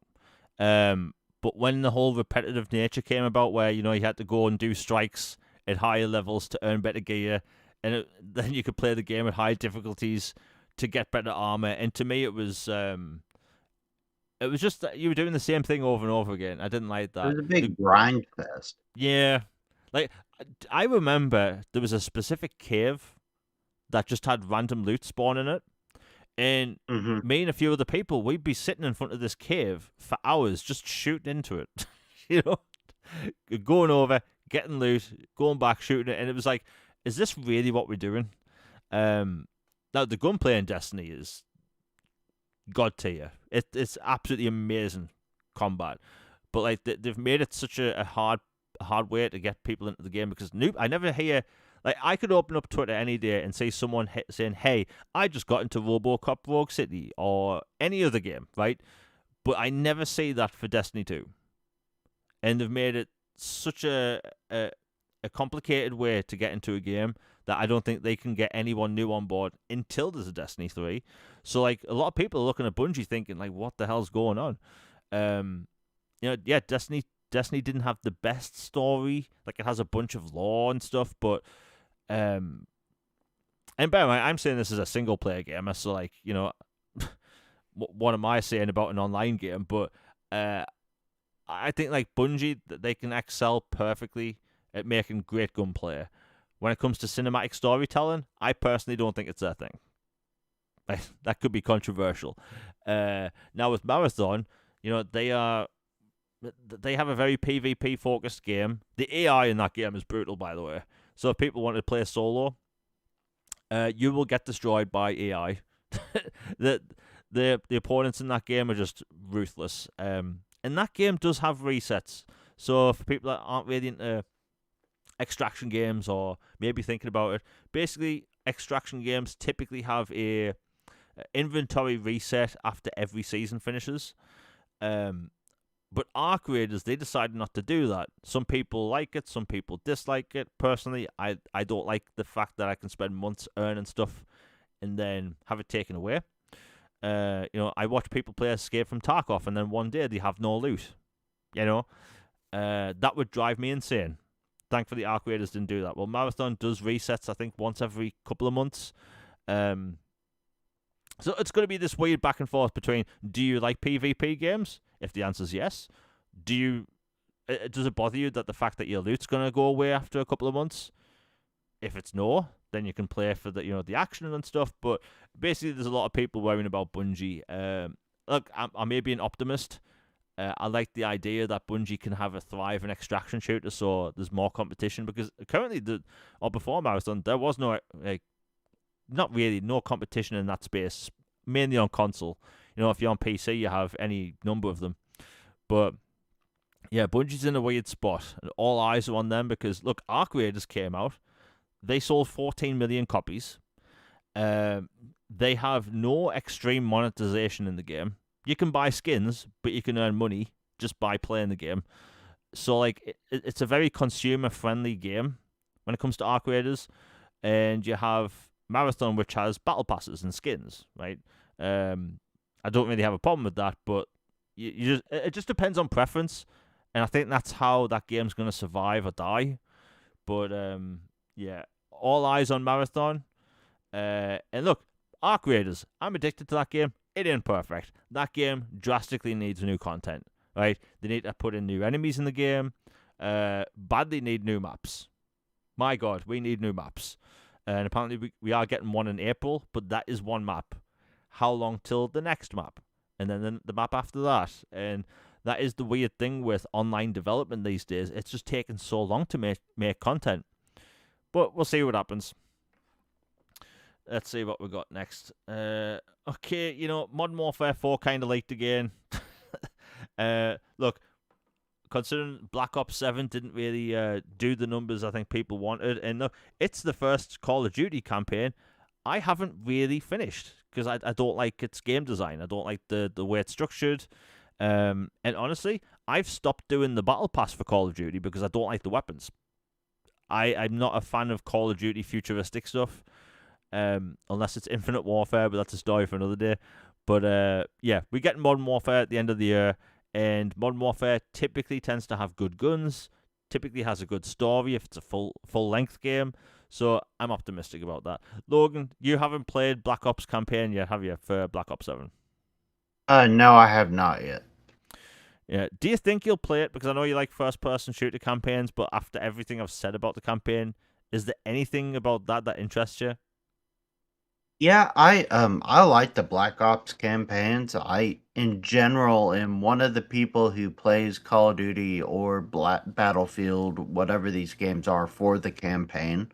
And so if it doesn't have a campaign, I just don't play it. Like I noped out of, Black Ops 4 because they didn't have a campaign. So, I'll play it. I really enjoyed Cold War and like the return to like the 90s style for the last Black Ops. So, I'm curious. Yeah. I mean, look, I think that Call of Duty has it has its ups and downs. Like we've talked before a million times on this channel, like Infinite Warfare's campaign is amazing. Like Just call it at the Expanse and it would have done better, yeah, maybe. I don't know. but its multiplayer didn't pop off. But every time I compliment Infinite Warfare online, people just assume I'm talking about the multiplayer and like, oh, it's the worst game ever. It's like if you play that campaign and you don't, basically, I think if you have to be an Expanse fan to like that campaign because It's so good. yeah, it's so good, but it basically is the Expanse. Um, but like with Black Ops 7, like not being able to pause the game really irked me. like, like I don't know, but hey, Do Modern not Warfare, have pause in the year 2026. How is that a thing? yeah, I don't get it, but look, I'm sure they've learned the lessons, and look, Call of Duty is going to be moving away from the whole like, oh, we have to have Black Ops multiple years in a row and Modern Warfare multiple years in a row, and who knows, maybe we'll start getting like offshoots because like my prediction, unfortunately, was that we will never see any game outside of Black Ops or Modern Warfare. I want to be wrong. I want them to come out with cool universes, and hopefully they start doing that again. Um, but yeah, that's Call of Duty. Who knows? Maybe this year they'll surprise us. And they are also coming out with an extraction mode this year, DMZ2. That has a lot of potential, but again, we don't really know anything about it yet. They made the first one way too complicated. Let's see what we got next. Oh my god, we still have. But oh yeah, Logan, you want to talk about backwards compatibility because we're both fans about backwards compatibility, and I think that I think it's a topic that needs to be talked about more because we live in an age where, you know, backwards compatibility is great. It's not perfect. There's still a bunch of games stuck on older platforms that we don't have access to. Like we're talking before about, Wolfenstein from 2009 and, the Saboteur and stuff. But you think that there's been some backwards compatibility talk this past week? Yeah, there's a brand new site that was made by some members of the community. That shout outs to them. It's Xbox Game Preservation, and you go there and you link in with a Google account, and like you vote or what titles you want to see added to the library for backwards compatibility. Like they have thousands upon thousands of the games. It's pretty much comprehensive. There might be one or two missing, but It has OG games, 360 games, and it has like the IDGB database artwork, and it's like got a real time, like stats for okay, this one is trending or this one is number one, this one's two, this is three. It's been covered by several outlets with probably more on the way to cover it. For articles, just wanted to give them a shout out and fully support it. They've been doing a great job. It's really impressive. You'll have to check out the site. And just that more people want titles still. They I know you always get one of these knuckleheads that pop up and go, "Well, Yeah. they shut down the program." I'm like, you know how many times they've quote shut down the program and then brought it back a few years later? That's Yeah. really not some concrete evidence, that there won't ever be more. Um, and the fact that when the last time they closed it was years before they acquired Activision Blizzard King, which is a just absolutely just dragon's trove of IPs that were not possible before. Like we've already seen fruits of that labor with Hex and Heretic Yeah. had been locked away in like IP hell for decades. And then once they acquired Activision and they already owned Bethesda, they were able to unite all the strings of the IPs together and get it out there. So there is a lot of games of their own first party alone that they can make backwards compatible. Maybe some are technically not possible, like engine wise or something, and if that's the case, so be it. But for the ones you own, you think they can, and they should. And especially with, look, we're coming from a couple of years of not the best community vibes with the brand in general and goodwill. So with Asha taking over, this seems like a great, easy win to bring back some games, especially with it being the bloody 25th anniversary. What better time? Yeah. Last time you brought it back was the 20th anniversary. History rhymes, you know what I mean? So it feels like it's the perfect time. They should add more, of, at the very least, of their own portfolio. Like, if nothing else, that like Crash Spyro, Quake 4, Singularity, stuff like that. Like easy money. Just you know, I do caution. Like I know on the site and some other places, like a lot of the requests are for licensed Yeah. games.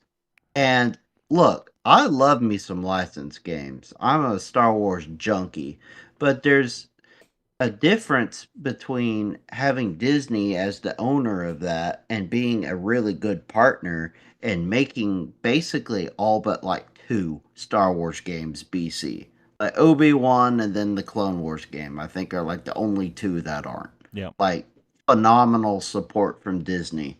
Even the Indiana Jones games. Like Disney wants their game's legacy preserved, carried forward. They support their fans for whatever reason, Transformers, Simpsons, these other ones that'll Spider Man that people really want, which I would love to, don't get me wrong. I think those have a snowball's chance of actually happening. Maybe they do, but I think the ones that are more like, just kind of odd duck games that came out on the OG Xbox or 360 that people liked that didn't make the cut for whatever reason before, and the first party games have the best chance. Like Eternal Sonata, for example, is a JRPG that a lot of people would love to see come to the BC library, and I fully support that one as well. I have no idea why that one wasn't made BC in the first place. Like that one seems like an easy win. There are several other prominent games that aren't licensed nightmares that they can do. And at the end of the day, you know what? They say not to be greedy. I'm not greedy. I just as much as you can do, and frankly, they owe the community at this point. Oh yeah. some goodwill and good vibes for putting up with some nonsense the past couple years. So it seems like an easy win to me. Asha and team, if you're listening, please. You know, my I'll put on my tinfoil hat, or maybe I'll just like huff in some copium, or hopium. I think what if they do another batch, right? Like you said, they did in 2020 or 2021, and people are really happy with that batch. The fact that they got 50 Cent Blood in the Sand backwards compatible, was surprising. You know, that's when we got Binary Domain backwards compatible as well. Uh, there's so many games they could do, man. And look, there are some people that are against backwards compatibility. People want new things. I get that. I respect that, but like right behind me, I have this shelf, and it's filled with Xbox 360 games. Right now, fortunately for me, the majority of my collection is backwards compatible. The majority, right? But when backwards compatibility was really taking off, I started getting into games that I missed during the 360 generation, right? Unfortunately, I went through a big Call of Duty phase where I was playing Call of Duty almost every single night with my friends, and because of that, I missed out on a bunch of single player games. I wasn't only playing COD, but like the amount of single player games I play now compared to them is different. I missed out on so much. So because of BC, I've gotten to like play games I missed. Like I mentioned, Binary Domain and stuff. There's so many games that I've still yet to play from the 360 because of those reasons. That like I'm going back right now and I'm trying to find 360 games I missed that I wanted to play. It's getting really hard to find these games in a really good condition. In the physical market in the UK, it's a complete mess. Like the amount of times I've went to, like, we have this used game store in the UK called CEX. That's a fun name saying really fast. But like it's really awful getting used games there because the discs are in a horrendous shape. The cases, by the way, who the hell leaves a drink on their like video game art? Like the amount of times I see a game on a shelf and there's a tea stain or coffee stain, like why? Like I feel like am I the only person that takes good care of their discs? Like I have physical games on my shelf from the OG Xbox that are mint condition. Same. Like I don't understand why like Logan, you've probably seen this before. You've probably seen someone take a disc out of their console and they've put it on the side, like on a table or something, shiny side up. Yeah, it drives me crazy. Yeah, I don't know why these people are crazy, but can they stop doing this? um, but yeah, CEX the video games are horrible, right? So like right now, I try to get new as often as I can. That is next to impossible. I'm guessing it's a bit easier in the US because there's more games floating around there. But like in the UK, it's like next to impossible to get a new copy of a video game. I bought Warhammer 40k Space Marine, the 360 version, 2 years ago, and I think that cost me, I think that was £32, and I was okay with the price, right? I got each Transformers game in like sealed and everything for £32 each, right?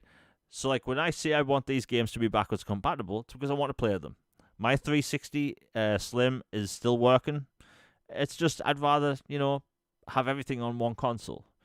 But if we get a new batch this year, that'll be bloody great. And look, myself and Logan, we talk about backwards compatibility all the time. Xbox freaking nailed it, right, this past generation when it comes to BC. The features, like there's so many different games that you can play on your Series X or S right now, even One X, that have these free upgrades that make them look new, right? Fire up Mirror's Edge, it looks like it came out yesterday, right? And that's a 360 game from like 2010. Final Fantasy 13, again, I'm one of the people that will defend that game. That is a legitimately good game. That is 4K, HDR, sharp as hell, right? They even got the better cutscenes from the Blu-ray version and somehow interjected them into the backwards compatibility file. That is wizardry, right? Jason Ronald and their BC team, literal wizards. Like, I know myself and Logan, we aren't exactly, software developers, but you have to admit, Logan, that is crazy that they actually put the better cutscenes in the 360 version. Yeah, I remember talking with Jason about that interview I did years ago, and playing through the game and everything, it's so much better. It is a free remaster, and like it is crazy how how far we've come, even in emulation and other backwards compatibility. That things that weren't possible before are probably possible now, even as recent as 5 years ago. Like even from a technological standpoint, like talking with him, it was like for a while they didn't think they were gonna be able to do multi-disc games, Yeah, straight up, for backwards compatibility. Like, if for those old heads who remember, like, when they first did the program, if you noticed, none of the games for the first year to 2 or 3 were multi-disc games. It turns out there was a very good reason for that. It's because there was an emulation thing that they had to figure out to be able to get a system to think, okay, you don't need to put in a different disk to skip ahead to jump to the next section like you would and reload assets and this and this and this for the game. Like, in Mass Effect 2 and 3, for example, yep, very famously, once you get to a certain point in the game or certain worlds or sections, it's like on a one disc versus another. Just like the old Final Fantasy games, Dead Space 2 and 3 were both multi-disc games. The list goes on and on. And so they had to finally find a way to get it to where they trick the system into thinking that it has everything uploaded already in it and is just ready to go at a flick of a switch. And that was not a cakewalk for them. And that's why it took a long time for those to come to the platform, and just they're even more advanced now. I know AI is the big scary word now, but yeah. AI does give them the ability to do even more things from a tech standpoint and a repurposing standpoint than they did even 5 years ago. So I honestly think the chances are pretty good. Yeah, and you mentioned the multi-disc thing with like Lost Odyssey was on 4 discs. Yep. That was a gargantuan game. And that was on 360, for crying out loud. Yeah. Um, but yeah, look, we want more. I think a lot of people would like more. And like, look, I I talk about the Transformers games all the time. Um, in fact, when Xbox bought or Microsoft bought Activision Blizzard, fancy new Call of Duty games weren't trending. It was Transformers Cybertron, right? At 2 in the morning, these 12-year-old Transformers games were trending, like because people have these fond memories. We don't have modern Transformers games, a bunch have been cancelled. Uh, there was a third-person shooter that got cancelled last year. Still heartbroken about that, but the fact that these old Transformers games were trending, and yeah, people will say they have to worry about licenses and stuff. Like, yeah, I think of all licenses, the Transformers ones are probably the easiest ones to sort out. You know, Yeah, not especially with Transformers when Hasbro has literally said, "We want them back." yeah, And then somebody had said, "Oh, Activision lost, the code or this or that." And then Activision comes out and goes, "No, we got it sitting right here." So clearly there's some other disconnect happening. yeah. But hey, we'll see. And when it comes to their 25th anniversary, I'm sure they've got some really cool things planned.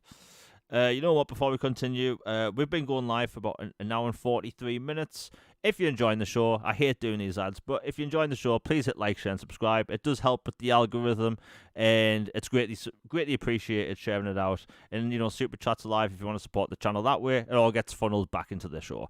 Anyway, let's see what we have next. Okay, the Sony PlayStation thing. I've had a bunch of people ask about this.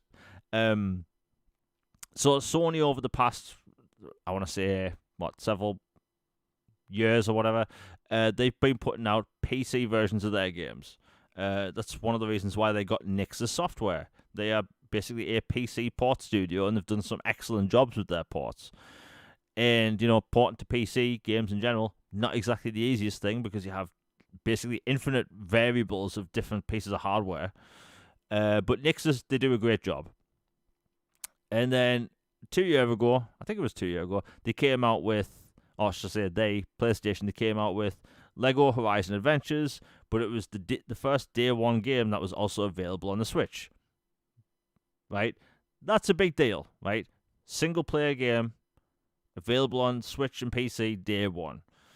But their live service games, or should I say most of them, clearly multi-platform. You have their baseball game, you have Marathon, which released recently, you have Helldivers 2, which was a phenomenon back when it came out, and it launched on Xbox back in August last year. Huge success with that. Apparently, it sold really well on Xbox. It was even charting number one. And the fact that it was charting number one when FIFA was usually number one at that time of the year, because EA Sports FC, whatever year, tends to be number one on the UK store right before the next one comes out because people buy it cheap. But yeah, Helldivers 2 was selling number one. So they clearly made a lot of money off that. And there's been speculation for the past year, maybe a little bit less, of like what game's next.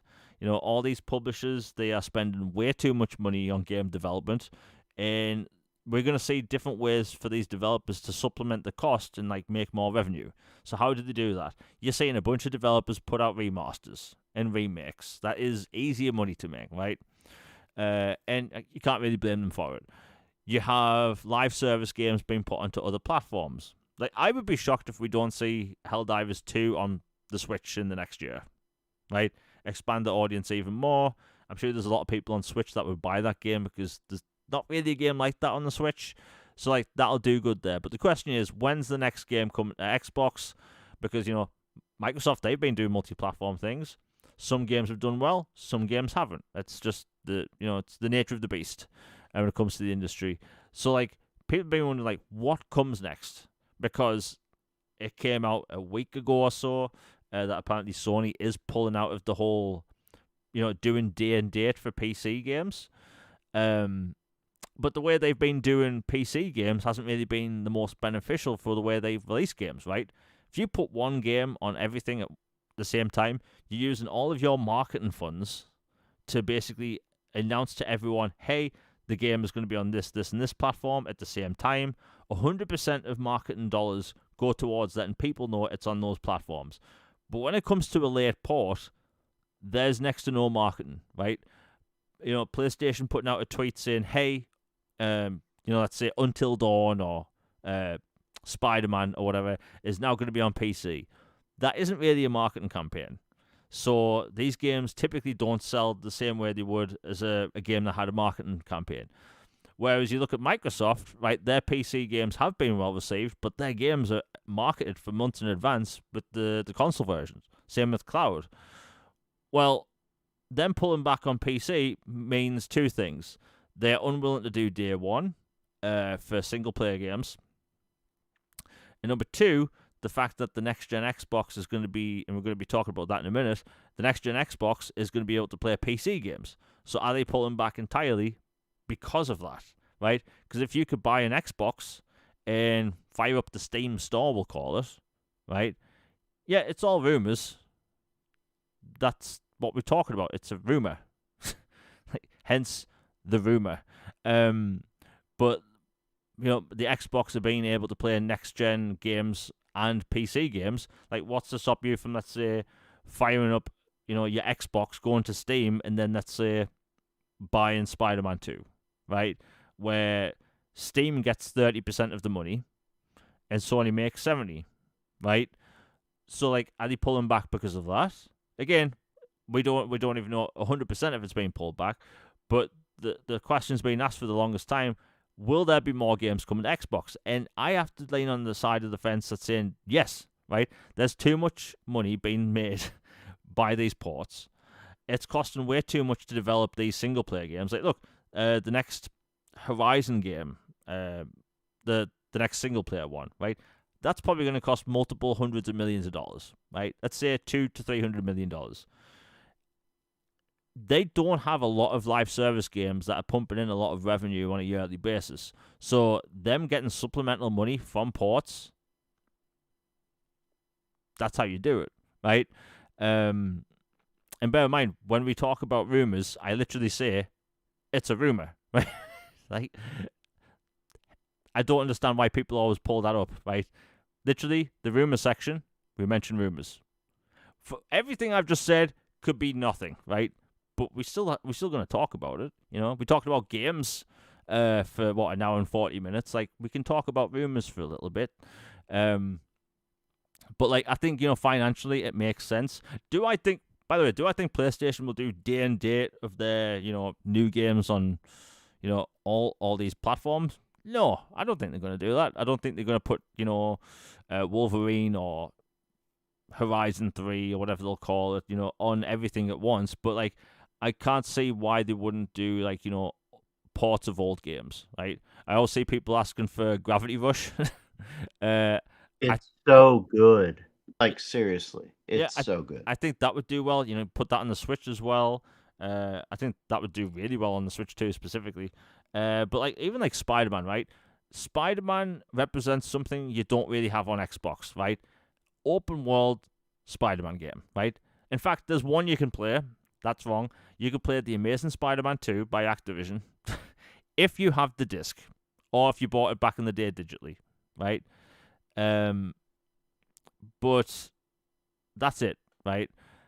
So like, could I see them do ports? Because bear in mind, it's in their best interest to do ports like that because they might be getting more of a kickback than, I should say, a higher percentage than other games, right? There's been an exemption for certain games apparently on the Xbox store where they don't take 30%. Maybe it's less. I saw 12% being thrown around in the past. I don't necessarily know how true that is, but like, I do think we will still see games, right? There's a game that got announced a while back called Loop 8, I think it's called, which is a new live service co-op game. That looked pretty cool. I'd be shocked if that doesn't go to every other platform like a couple of months after launch. Look at Helldivers 2. Helldivers 2 popped off on Xbox, no, it popped off on PlayStation and on PC, then they put it on Xbox. Like, there's so many different ways to make money for Sony because, like, look, these companies, they care more about money than people's feelings, right? Them putting an old game on a platform isn't going to hurt anyone. Although you will have people that will be upset by this. But I do think it will happen. And, Marathon, look, Marathon, that's, I don't like using the term controversy at the minute, but, like, I think Marathon's personally going to do well in the long term. And it looks like it's doing well on Xbox, right? So it all depends on what people like. Logan, we've talked about this back and forth all the time, but like, what's your take on the apparent? Again, it's rumor. Apparent leaving the PC game altogether, and if they'll do Xbox console versions in the future. Yeah, I'm not totally surprised because they were dragged kind of kicking and screaming to start putting games on PC to begin with. And like they were very like strategic and dabbled a little bit. Like, okay, here's one several years old, after release, we'll put it out there and see how it goes. And then, here's another one a while later and like a very slow trickle. And then Helldivers obviously blew up. But that one was also like kind of like, there's Xbox Global Publishing. It Yeah, was basically like Sony's version of that for Helldivers. So that one made a little bit more sense. And then Death Stranding 2 is obviously gonna be PC and will come to Xbox eventually. Um like to me I think that Spider-Man just makes like the most sense because, it also has ties to a major heavyweight power that be in Disney, Marvel. And if Disney Marvel wants it to do the IP to do its very, very best that it can and to reach as many audiences as it can, especially if there's a new film or something, Hey man, I gotta go. The sirens are going off, so storm wise. So I will talk to y'all later. Okay, be safe, man. Um, yeah. Uh, Logan gets really bad weather, so be careful out there, man. Um, if you live in England, or if you live where I live, we have a bit of rain and maybe an annoyed-looking squirrel up the street. So yeah, the weather's kind of different over here. Um, so yeah, look, what do I think they'll put on Xbox? Look, I've been saying for the longest time, I think it will be the zombie biker game, which I always forget its name over. Days Gone, and Spider-Man, the first one. That's easy money, but again, you'll have people upset by this topic, and at the end of the day, we just don't know. This is purely speculation, like I've said, but look, there's a lot of fans that would buy that game. You have people that look. There was a while ago, there was a superhero sale on Xbox, right? And this really highlighted the problem. There was like 6 games in the superhero sale, and like 3 of them were Lego games, right? So yeah, it's really bad weather where Logan lives. Again, hopefully stays safe. Uh, I don't know what that kind of weather's like because again, we just get rain. Um, if it's like tornado weather, my God, if you have sirens, by the way, for weather, that doesn't sound good. But again, hopefully Logan and his family will be safe. Look, I do think we will see more possibly, but I don't think you're going to see stuff like God of War 2018 or whatever year it came out. Like, I don't think you'll see things like that. And also, you have to realize that they have Nixus, right? Unless they directly fire Nixus, disband the studio. Like, why would you keep a port studio around? Like that doesn't make any sense. But people can disagree with me all they want. I mean, it's again, it's just speculation. I just think that Microsoft, look, Xbox ports would sell more than PC ports. That's just my thought on the situation. The way they handled the PC ports when it comes to the advertising wasn't really the best. I do think ports in general get bad advertising. Like, look, Final Fantasy 16 when that came to Xbox, it was shadow dropped. There was no marketing campaign, not at all. 7 did actually do well from what I can tell on the store, but like that's 7, right? And by the way, I just checked. Marathon is like number 4 on the store in the UK on Xbox, but hey, we'll see. But yeah, that's it for that topic. Let's see what we have next. My God, we still have a lot of topics. You know what? Fallout 3. This has been a story and a half. So Fallout 3 remake, remastered, kind of leaked about 3 years ago during the ABK acquisition, during a court case, which that was all fun. So basically, there was a huge list of games that was accidentally leaked, and this list of games by Bethesda, was just randomly posted online. Information that wasn't meant to be public, and a bunch of games that are yet to be announced on that list, a bunch of games that have been announced on that list, and basically it was a real list of games in development by Bethesda. And one of those games was Oblivion Remastered.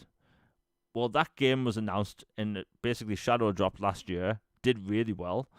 I don't know if that's on the Switch 2 yet. I'm guessing they will do at some point, but it looks like that game did really well. Anyway, Fallout 3 was on that same list 3 years ago. And people have been wondering, when's this game going to come out? Because it does feel like the worst kept secret in the game industry. Where you had Todd Howard kind of hitting at it twice in multiple different directs or showcases, and then nothing happened. You had the TV show season 2 finish, and then nothing happened. There was the Countdown website, which looked suspiciously a lot like the Fallout 3 map. That turned out to be nothing. So, like, people have just been waiting for when this is going to happen. And it turns out McFarlane Toy Listing leaked the game today, where the game just listed as Fallout 3 Remastered, and this game Typically, McFarlane toys are revealed around the same time as TV shows or games are revealed. So, considering these products had August listings, I believe it was August, that means we're probably going to see the game announced finally during their summer showcase in June. Hooray! I love Fallout 3, so I may lose it at some point, because Fallout 3, in my opinion, is one of the best games ever made. It's one of my favorite games of all time. The story, the setting, everything about it, side quests, mission design, even the lockpicking minigame. Right? I love everything about that game. And it looks like we're finally going to be getting it. Yeah, what if Fallout 3 Remastered is just a comic? I doubt it. But who knows? Maybe there's a comic as well. But we do know it exists. It depends on the when. I know people from Microsoft really wanted Fallout content out in the wild when Season 1 ended. When Season 1 ended on Amazon 2 years ago, Fallout 4 became number 1 across Europe and the UK. And Fallout 76 topped the charts as well. So that TV show showed Microsoft that, hey, people are wanting Fallout content, but they didn't have any new Fallout content.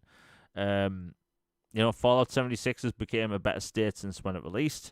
But when it came to new single-player games, people didn't really have a new Fallout game to look forward to. And Fallout 3 Remastered will essentially be a single-player game that's a new Fallout game to millions of people. Millions of people. So, hey, that's a lot of content there. And for people that haven't played Fallout 3, and you maybe have played Oblivion, for Fallout 3 is a huge game. I want to say it's bigger, it has more content than, Oblivion outside of the dungeons, but a lot of dungeons can be repetitive in Oblivion. Basically, you have the whole game, and you have 5 expansions for Fallout. Like, that is a big game. You have Mothership Zeta, The Pit, Broken Steel, Operation Anchorage. I'm pretty sure I'm forgetting the last name. But that's a lot of content there. A lot of content.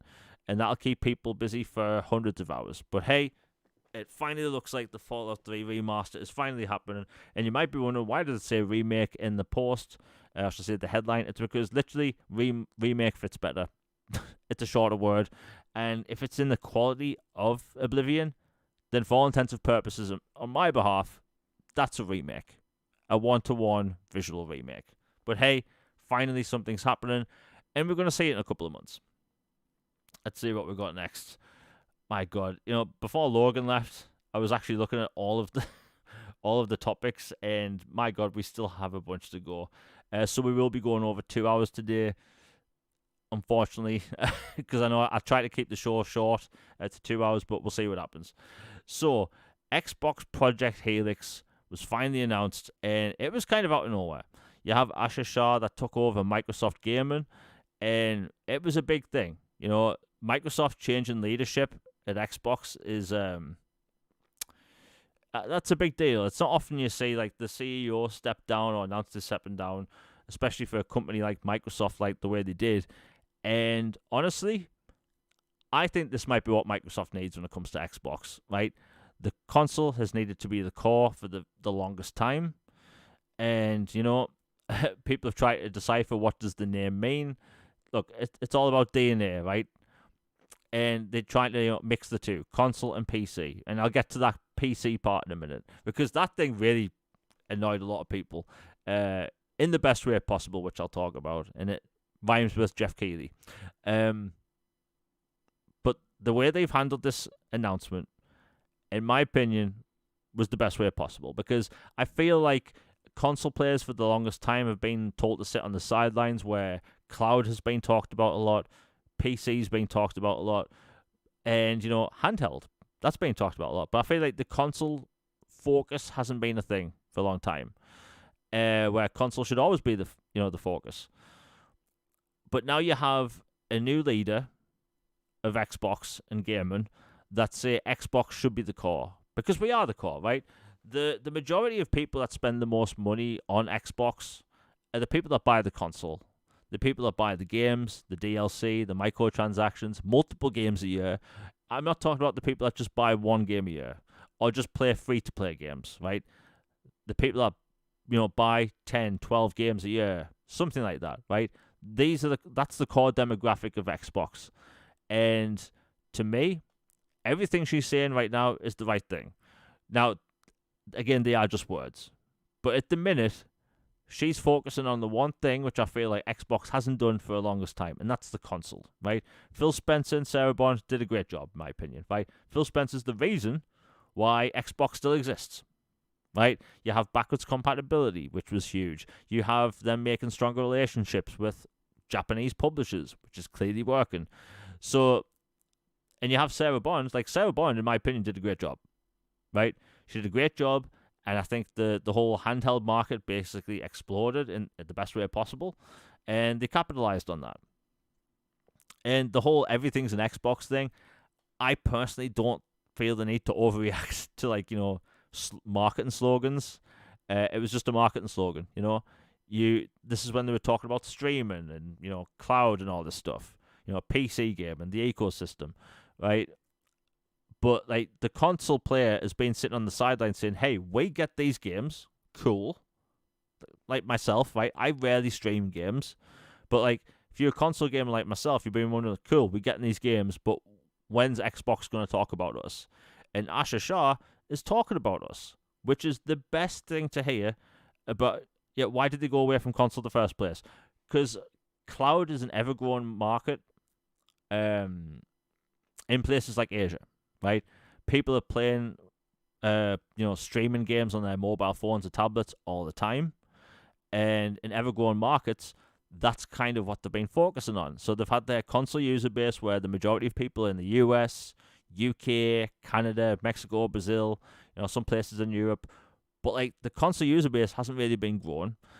Across the board, the console user base hasn't grown outside of around 200 million players for the past 20 years. So like expanding into cloud has been a thing a few companies have been doing. And Xbox has just been leaning into that, right? For better or for worse, that's just how the market is at the minute. But now they're talking about console again, and that's the best thing they can do, right? Focus on console. So anyway, when they announced Xbox Project Helix, they announced it as their next generation console. Specifically, I'll underline the console part. Anyway, with that, I'll mention this. Jeff Keighley posted that Microsoft just announced their next gen Xbox PC hardware device. Oh, I have never seen anyone get noted so fast. He got community noted on Twitter 3 times, I believe, under that post, because he in the past, Jeff Keighley in the past, has gotten a community note removed, and to me, that screams hubris, right? If you're wrong, you're wrong. Admit it. Everyone says something dumb. Everyone gets things wrong, but it would not refer to this thing as a console.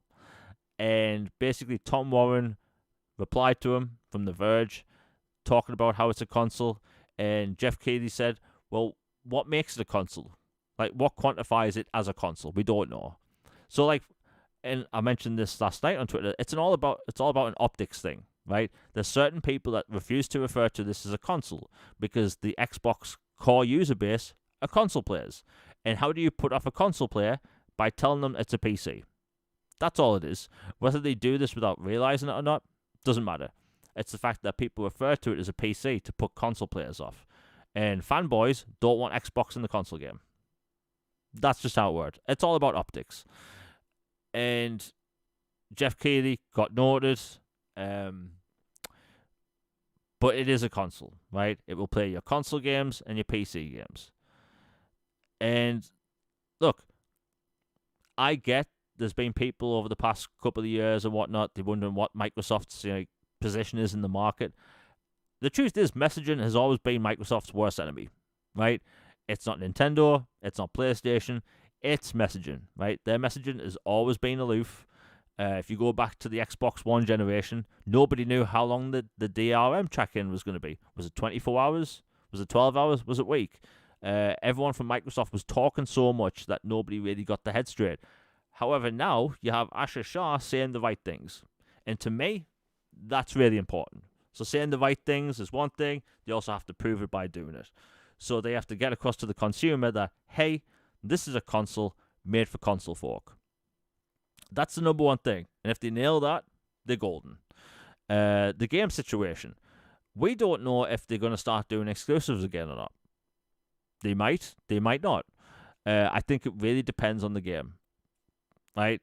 To say that them doing multi-platform stuff hasn't affected things would be disingenuous. Like, I'm not going to sit here and say, hey, them doing multi-platform made everything work well. Like, look, we don't know the behind the scenes. We've heard that someone from Amy Hood in the past has basically dictated how much profit Microsoft needs to make from Xbox, and that's why they start doing the multi-platform thing. But that said, I do think multi-platform does help certain games. I've always said that if there's a Killer Instinct 2, that needs to be multi-platform, right? Just stuff like that, right? Call of Duty, obviously keep that multi-platform. Call of Duty's too big to do stuff like that. Older games, right? Gears of War E-Day is a new game. Do I think Gears of War E-Day should be multi-platform? No, I don't. But I do think something like a Gears of War Ultimate Edition's fine. It has multiplayer. It has, even the PC chapter from back in the day, right? Really well done game. So things like that I understand. And, games like a Pentiment or a Grounded. I don't know if Grounded 2's on everything yet, but, like, just games like that, I completely understand. But, like, for their position in the market to succeed even further, they're going to have to change things. Again, the messaging is the number one thing. The messaging for the longest time is PC, cloud, PC. The console player hasn't really heard anything talking about them or to them. And that's been a big problem. And all these are things they can fix, by the way. It's not like some magical thing that's like wrong with Xbox that they can't fix. Like, they can fix things. I mentioned the Wii situation or the Wii U situation. You have the Wii that came out in 2006, and it sold over like 120 units, I think, something like that. Insane numbers. And then the Wii U came out, and it sold 13 million units lifetime. And nobody, I don't remember seeing any journalists calling for the end of Nintendo, and thankfully they didn't. They came out with the Switch in 2016, I believe, and it worked out really well for them, right? So, like, we just don't know the situation at the minute, Do I think Microsoft would do exclusives for some games? Yeah. Do I still think it would be PC?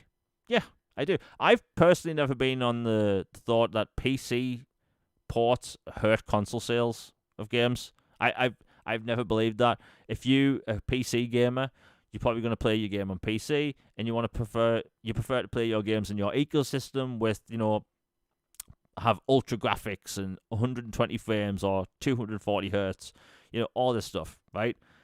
Like, PC gamers are probably going to wait for Grand Theft Auto, in my opinion. Grand Theft Auto 6 is probably going to be the biggest release of all time. It's probably going to make the most money any game has ever made in 24 hours. And I've said this before, I think Grand Theft Auto 6 is going to sell at least 25 million copies in its first week. But I do think PC gamers will wait. One, they'll get a better experience. And two, I don't see PC gamers shifting to console just for one game. I just don't see that happening. PC gamers will play their game on their device. So I don't think PC sales actually hurt console sales and console sales figures for games. But again, this is just my impression, my thought. So, like, we'll go back to 2016 for a moment when Microsoft started doing the whole PC thing with Quantum Break. I didn't really think anything of it. I didn't really process any information differently. I didn't think, how dare Microsoft do this with Quantum Break? Like, it's a completely different market, right? So to me, like, console releases, it doesn't really matter. That's a different user base. Like, if you want the best graphics of everything on your device, you're going to go for the PC version. I don't really see a lot of PC gamers getting consoles. But that's just my thought. People can disagree with me all they want. Nintendo doesn't do it, but then again, Nintendo is in their own bubble, and they have been like that for a while. But it is what it is. But as of now, Asha Shah, she's saying the right things, right? Console focus, games first, all that stuff. And at the end of the day, if they talked about next gen the way they are right now, that's a good sign. Now, Satya Nadella did partake in the Xbox town hall meeting which they had, and I will say this: I've never seen Satya Nadella sit down on stage during an Xbox town hall meeting, sitting wearing an Xbox hoodie. Right? I've never seen that before, and he said that Xbox has the full backing of Microsoft. So when you're hearing core focus, console focus, and then full backing of Microsoft, and by the way, I did see the blank check thing floating around. I didn't ever think that. Like, if you ever want to see where a rumor comes from, just search it onto Twitter and look at the first post from it, right? If it's from a reliable source, okay. If it's from an account that normally posts like made up rumors for engagement, then it's not real, right? But full backing by Microsoft, that's definitely a good thing you want to hear, right? So core focus and Xbox, being fully backed by Microsoft, that's great, right? So far, looks like they're doing all the things that are right anyway. It is GDC this week. There has been some speculation online, like what are we going to say there? Look, it's all development talk, right? A big question for me about the whole GDC thing is, how does the PC ecosystem play into the fold? Because if it can play your PC games and you have access to other storefronts, how does that work business-wise, right? How do they incentivize certain developers to make console versions if they have access to Steam, right? How did the Steam ports work? Sorry, how did the Steam games work on console without having to download drivers, right? And look, I have seen some developers ask, why would a developer make an Xbox version as opposed to just a Steam version? And I'll tell you why they'd be incentivized to do that. As myself, I am primarily a console player, right? I play 2 games on PC, one of which can't run on a console because of the input, and one of which I just play it on PC because I typically play it when my PC is on. But I'm primarily a console gamer. If a video game gets announced and the developer decides to not support an Xbox version with Xbox achievements and a game that's not optimized for Xbox, I'm not going to buy it. And I think a lot of people, specifically console players, are in the same boat as me. So let's say Final Fantasy VIII Remake comes out in 2029. As far as I know, the game doesn't exist, but let's use that as an example. Well, Square Enix could just put the game out on Steam with different presets for, lower, medium, and high tier PCs. And you could just download whatever version works on your Xbox Project Helix, right? It won't have achievements and it won't be optimized for your console. Well, I don't think console players would buy into it, right? They would have to have some sort of warning on the store page that would say, hey, this game isn't optimized for your device. Please play at your own risk, right? It would kind of have to work like how the Steam Deck has a verified list. But I don't see Xbox gamers buying games that don't have achievements and that aren't optimized for their console. So the incentivization for a developer to make their game on the Xbox would be for that, exactly. Optimized games will sell on the platform that have achievements built with the API in mind and all that stuff, right? So that's where I am on with that, right? And I get it. This is speculation. We don't know what's going to happen. For all I know, maybe Microsoft have it so the stores even aren't on the next-gen consoles, and you can just download the games that you have already bought. So let's say you have 200 games downloaded on Steam, or owned on Steam. Maybe you can sign into Steam on your Xbox, but you can't necessarily access the store to buy more games. Again, we don't know the whole scenario, but we do know this. Jez Corden from Windows Central has talked about this. A bunch of other people have talked about this. It is a console, foremost a console, right? But the questions around the whole PC thing will always be there until they actually, answer them. But again, that's just my take. I think, it's a slippery slope. They have to be careful with it. But if they, make their console aimed at Xbox gamers, console gamers, if they make their box basically, what people actually want, right? Because this generation started with the Series X being the most powerful console. It didn't have any launch games, right? All launch games were third party. They have to have launch games ready day one, and if they do all these things right, they'll be great. Yeah, and when I say achievements, by the way, I thought this would go without saying. I mean Xbox achievements. A Xbox gamer doesn't give a diddly squat about Steam achievements. Steam achievements are cool if you're part of the Steam ecosystem, but if you're sitting on an Xbox and you've had an Xbox account for 20 plus years and you like achievements for 20 plus years, why would you all of a sudden start caring about Steam achievements? That just doesn't matter. But again, this is all business stuff they also have to figure out on the back end, because what would be the incentivization for Microsoft to allow other storefronts on their console, right? I can't say like Microsoft getting a cut of Steam games, but yeah. I say in chat, like, let's drop $1 billion in R&D and get out of hardware. Like, Xbox is not getting out of hardware. I just say, like, I think people just want to be confused intentionally. Like, that's what I mentioned with the whole achievement thing, right? I'm talking about Xbox achievements. Like, the core user base, again, for Xbox are their console players. They need to basically advertise their box and make a box aimed at them, not at people that own PCs, right? People that want to play on PC, they have access to PCs already. You can have PCs with super powerful graphics cards, £1 billion worth of RAM, infinite storage, basically.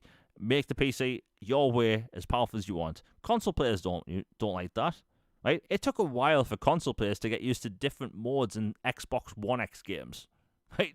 That's how far things have came. You know what? I'm not going to bother reading stuff in chat that are just. I am going to continue reading chat, but there's people that are blatantly just trying to pull up everything I'm saying. Like, just no. It's pretty obvious what I'm saying. But yeah, most people in chat today have been great. Long story short, Microsoft, they're saying the right thing so far, and that's all they need to do right now. And personally, if I was Microsoft, I would go completely dark talking about next gen for the next year and 3 months. I think they should announce their console officially, the official way, how we used to. You do it 6 months before the console comes out. So let's say E3 or the summer showcase in 2027. And do it that way. I don't think they need to talk about the console for years in advance all the time. And by the way, something I do think Asher Shah needs to do, which is something I wanted Phil to do for a long time, is do less interviews, right? We don't need to hear someone from Microsoft talk about the business strategy or the future of Xbox every 5 months. That's one of the reasons why Microsoft started talking about next generation 2 years ago, right? They've had to reassure people, because people like to overreact on Twitter, they've had to reassure people constantly on social media that, by the way, we are still making a next generation Xbox. They haven't needed to do that. And by the way, I'll mention the clickbait thing quickly. I don't like it when I see people doing the whole clickbait thing over stuff like this. And ever since the Project Helix was announced, I've seen people talk about price. There's been no price leak.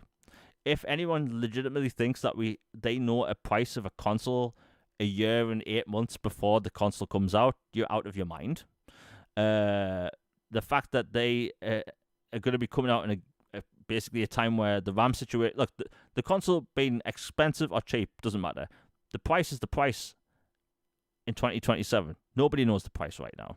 No one. Right? So there's that. And also the fact that people posting like $1,200 in their thumbnail. It's not $1,200. At the minute, it's $0. Nobody knows the price. Literally no one. I have seen people say, and I'm not going to mention names, but people say that the console's ugly. We haven't even seen the console. But yeah, overpriced, $1,000, $1,200, and the console's ugly. All this clickbait is ridiculous. All we know right now, it's a console. It will play PC games as well as your, console games. It will be backwards compatible with your Xbox Series games, your Xbox One games, your Xbox 360 games, and also the original Xbox games, right? That's all we know right now. And frankly, I hope it stays that way for a while, because Microsoft, they don't need to be talking about their next generation Xbox this early, that far out. But again, they had to reassure people like they've had done for the past 2 years, because for some reason, people are gullible enough to believe people on Twitter when they say they are leaving the console base. Blows my mind. And yet, all consoles are technically premium. The Xbox One X was touted as a premium device, and that was $500. The Xbox Series X, do you know that was called before it came out? A premium device. We don't know the price, but I get it that some people like to latch on to like any negative like Xbox talk at all, or just make stuff up, right? Truth is, all we know right now, Xbox Series X, it's a console. That's the project name, and it will play console and PC games. That's literally it. But man, today it's been all over the place with the news. Again, we have the GDC conference going on this week. We're going to see a bunch of game development stuff. I have seen people expecting prices and hardware reveals this next week. It's literally a conference for developers. That's all it is. We're going to hear, maybe about some cool dev tools that make things easier. For instance, this became a meme today for people that don't know. Lego Batman was going to use 32 gigabytes of RAM on PC when that comes out in May. And because of the RAM shortage situation, they've brought it down to, I believe, 16 gigabytes of RAM needed to play that game, right? So they've optimized the game even more because of the RAM situation in general, right? Xbox tax. I keep saying that. But like, I think people are. By the way, the doom and gloomers at the minute, the grifters, I really don't get it. I saw Jez Cord mention this on Twitter today, and I'll mention it. He said, I don't understand why people do the whole Xbox hate thing. Do you know what the truth is? The YouTubers, right? You make more money if you bash Xbox and praise PlayStation on a daily basis, right? If you hate Xbox in a podcast or multiple days a week, you get more money. That's the simple fact, right? Clickbait pays. And all you will see is negative clickbait about Xbox and positive about PlayStation. And look at PlayStation, right? They closed down one of their best studios, Blue Point Games, and the blowback lasted 1 day. 1 day, right? Microsoft closed down the studio making Perfect Dark, and it was in the headlines for about 2 months, right? And that studio never put out a game before. So, like, again, it's an optics thing. People like to complain and whatever. Like, I just want everyone to have a really good time. I want all these companies to thrive. Look at the Switch 2. The Switch 2 is popping off. People loving that console. But, like, there is a certain group of people, they just want Xbox out. They will make up clickbait. They will pick apart everything. Hey, there's people picking apart everything I'm saying during this podcast that I'm hosting live, right? Everything I say is being picked apart. Because, we need some way to grasp onto, like, bash Xbox. Right, Joe in chat, Joe Sinister mentioned in chat, people said the Series X was going to be 800. And if I remember correctly, you were on social media at the time. People would reply to me all the time, say that the One X was going to cost $700. Right? This was back in 2016 where we knew it was a 6 teraflop Scorpio, right? People would reply to me on a daily basis saying, that's going to cost $700 because it's a premium device that's 6 teraflops, right? I know the whole teraflop thing gets a bit overblown now, but at the time, people were like, that's going to be a $700 box. Turns out that wasn't the case. So, like, people are making up prices. People are making up anything to complain about and picking apart everything. But that is just the way things are at the minute, unfortunately. But hey, it is what it is. And look, basically everything from the PlayStation part of this podcast, we have talked about speculation, and I've labeled it as such, but there's still people picking apart everything I'm saying from the achievements, all that stuff, PlayStation games on Xbox. Like, look, it's speculation, right? So we spent an hour and a half on this podcast to almost 2 hours talking about game news, right? Which is what I prefer to talk about most. But anyway, that's what we know about Xbox Project Helix. I'm excited for the future. And honestly, Asha Shah, she's saying all the right stuff, right? She's saying all the right stuff on my part. But that's that. But anyway, everyone in chat has been amazing. I'll if anyone has anything they want answering before we close out the show, I'll answer them quick. Today's been a very long day.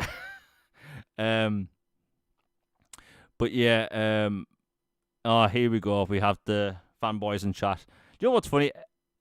I like to say this is the best chat on YouTube because it's always super chill. There's no arguing. The second you put the word PlayStation in a title, they show up. Like, literally out of a 2-hour podcast, people will pick apart one sentence you said because you said something about their preferred, platform. Right? Literally, I spent 10 minutes of the show talking about Assassin's Creed 4. Right? I like to call this show a mullet-style podcast where the short topics are up front, where we typically have sometimes upwards of 20 topics, and the long topics in the back, where this week it was mainly Fallout 3, Project Helix, the PlayStation stuff. But we've had more news to talk about than that. But people will pick apart one or two things I've said.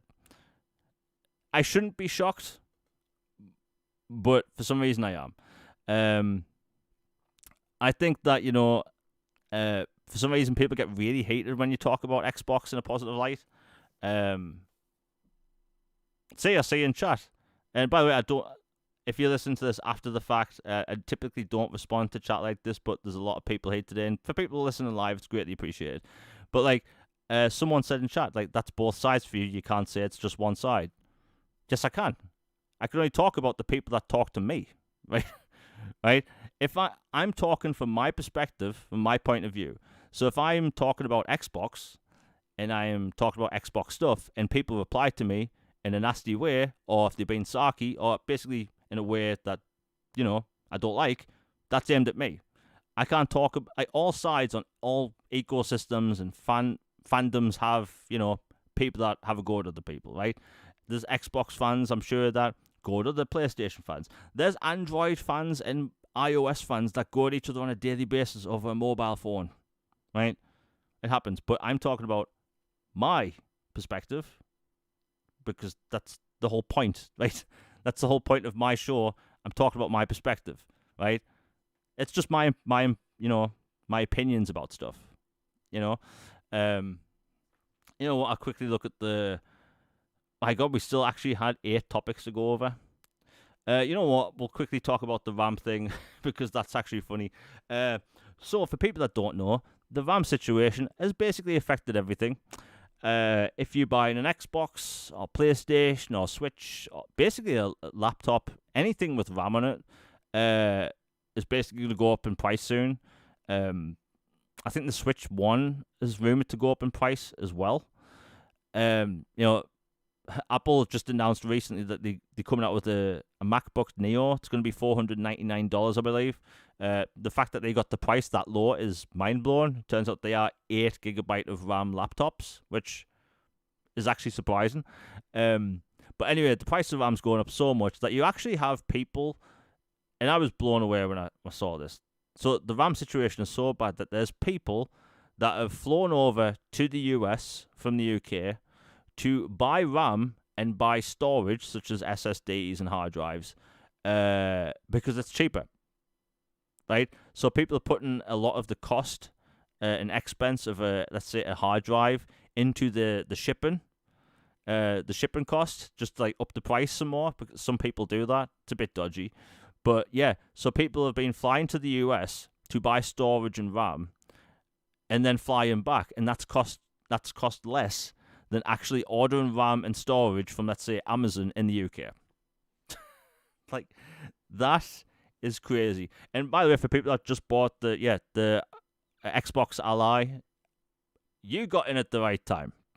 Because those things, I think those things will probably go up in price soon. But man, back to the whole MacBook thing quickly. The fact that those laptops do have 8 GB of RAM in them shouldn't be surprising because of the whole situation at the minute. Unfortunately, you have one company that does make RAM. they've basically pulled out of consumer electronics.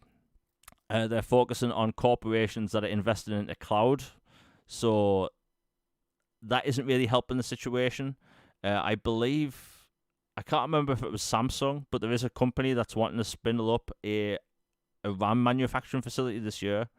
So, like, hopefully, we will actually see something happen over the next year. But, like, as of right now, there's no end date to the RAM situation. None at all.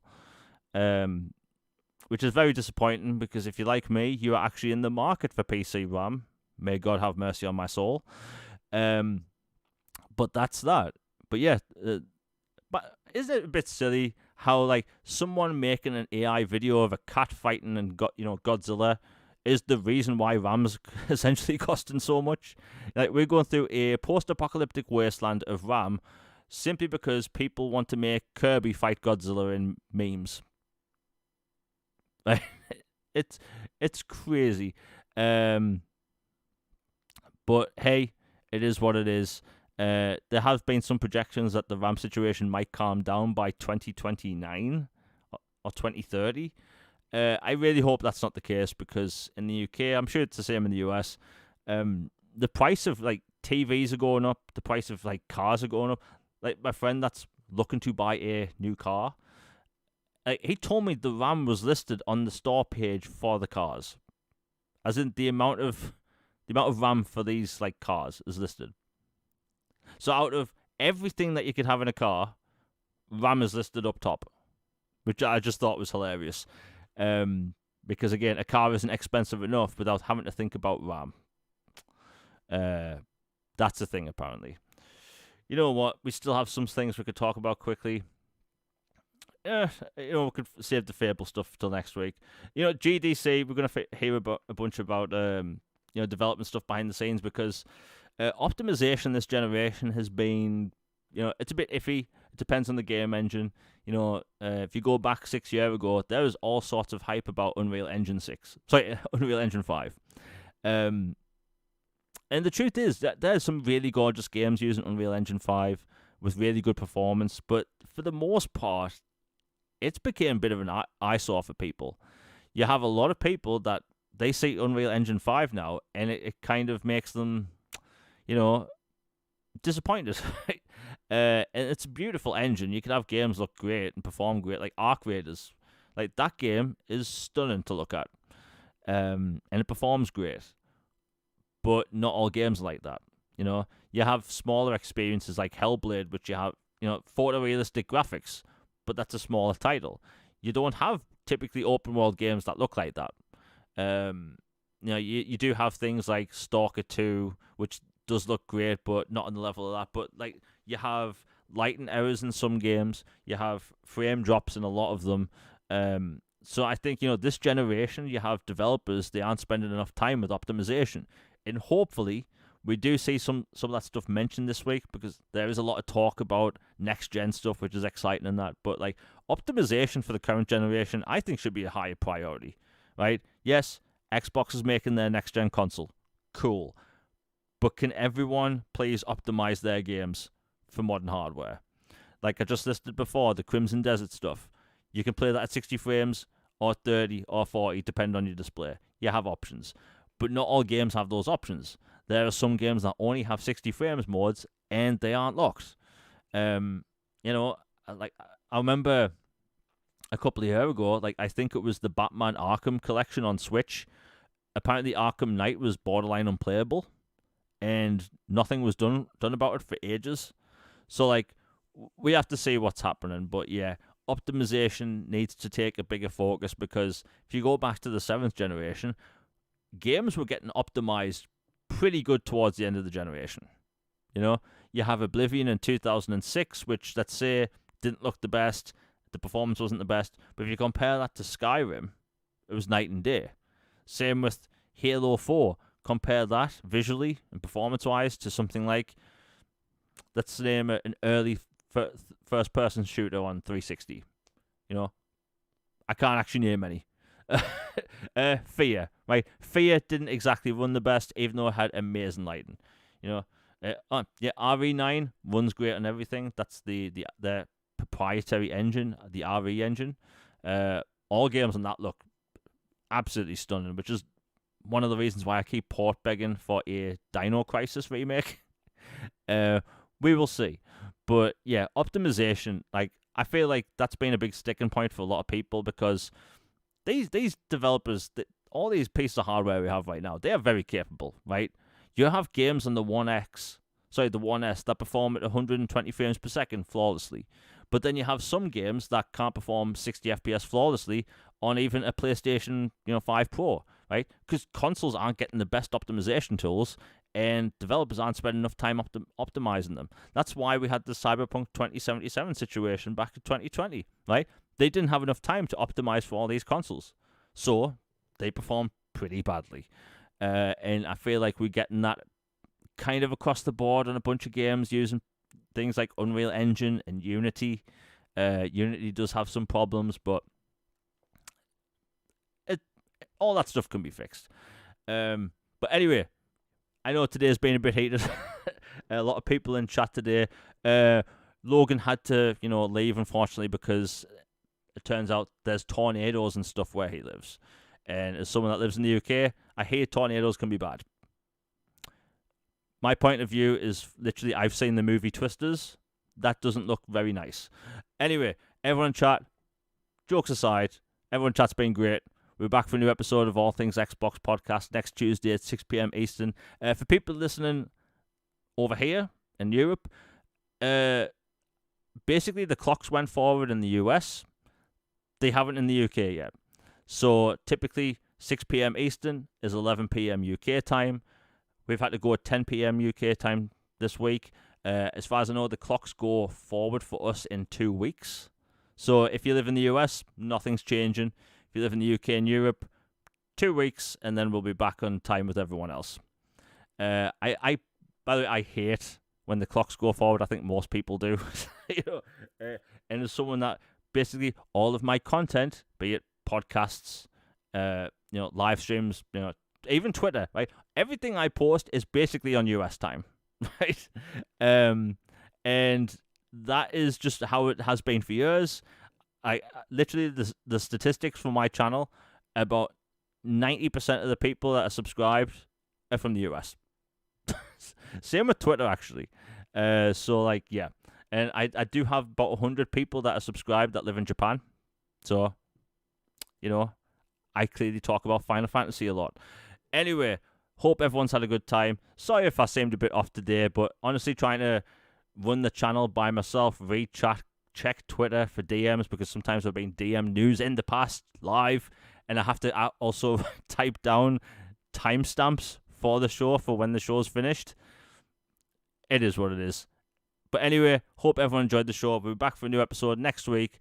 And subscribing to the channel does help things out. Commenting, liking, all that stuff does help with the algorithm. I hate doing these little ads, but it's greatly appreciated. But again, we're back for a new episode of All Things Xbox podcast, 6 p.m. Eastern, Tuesday next week, and also 10 p.m. UK. We are out, everybody.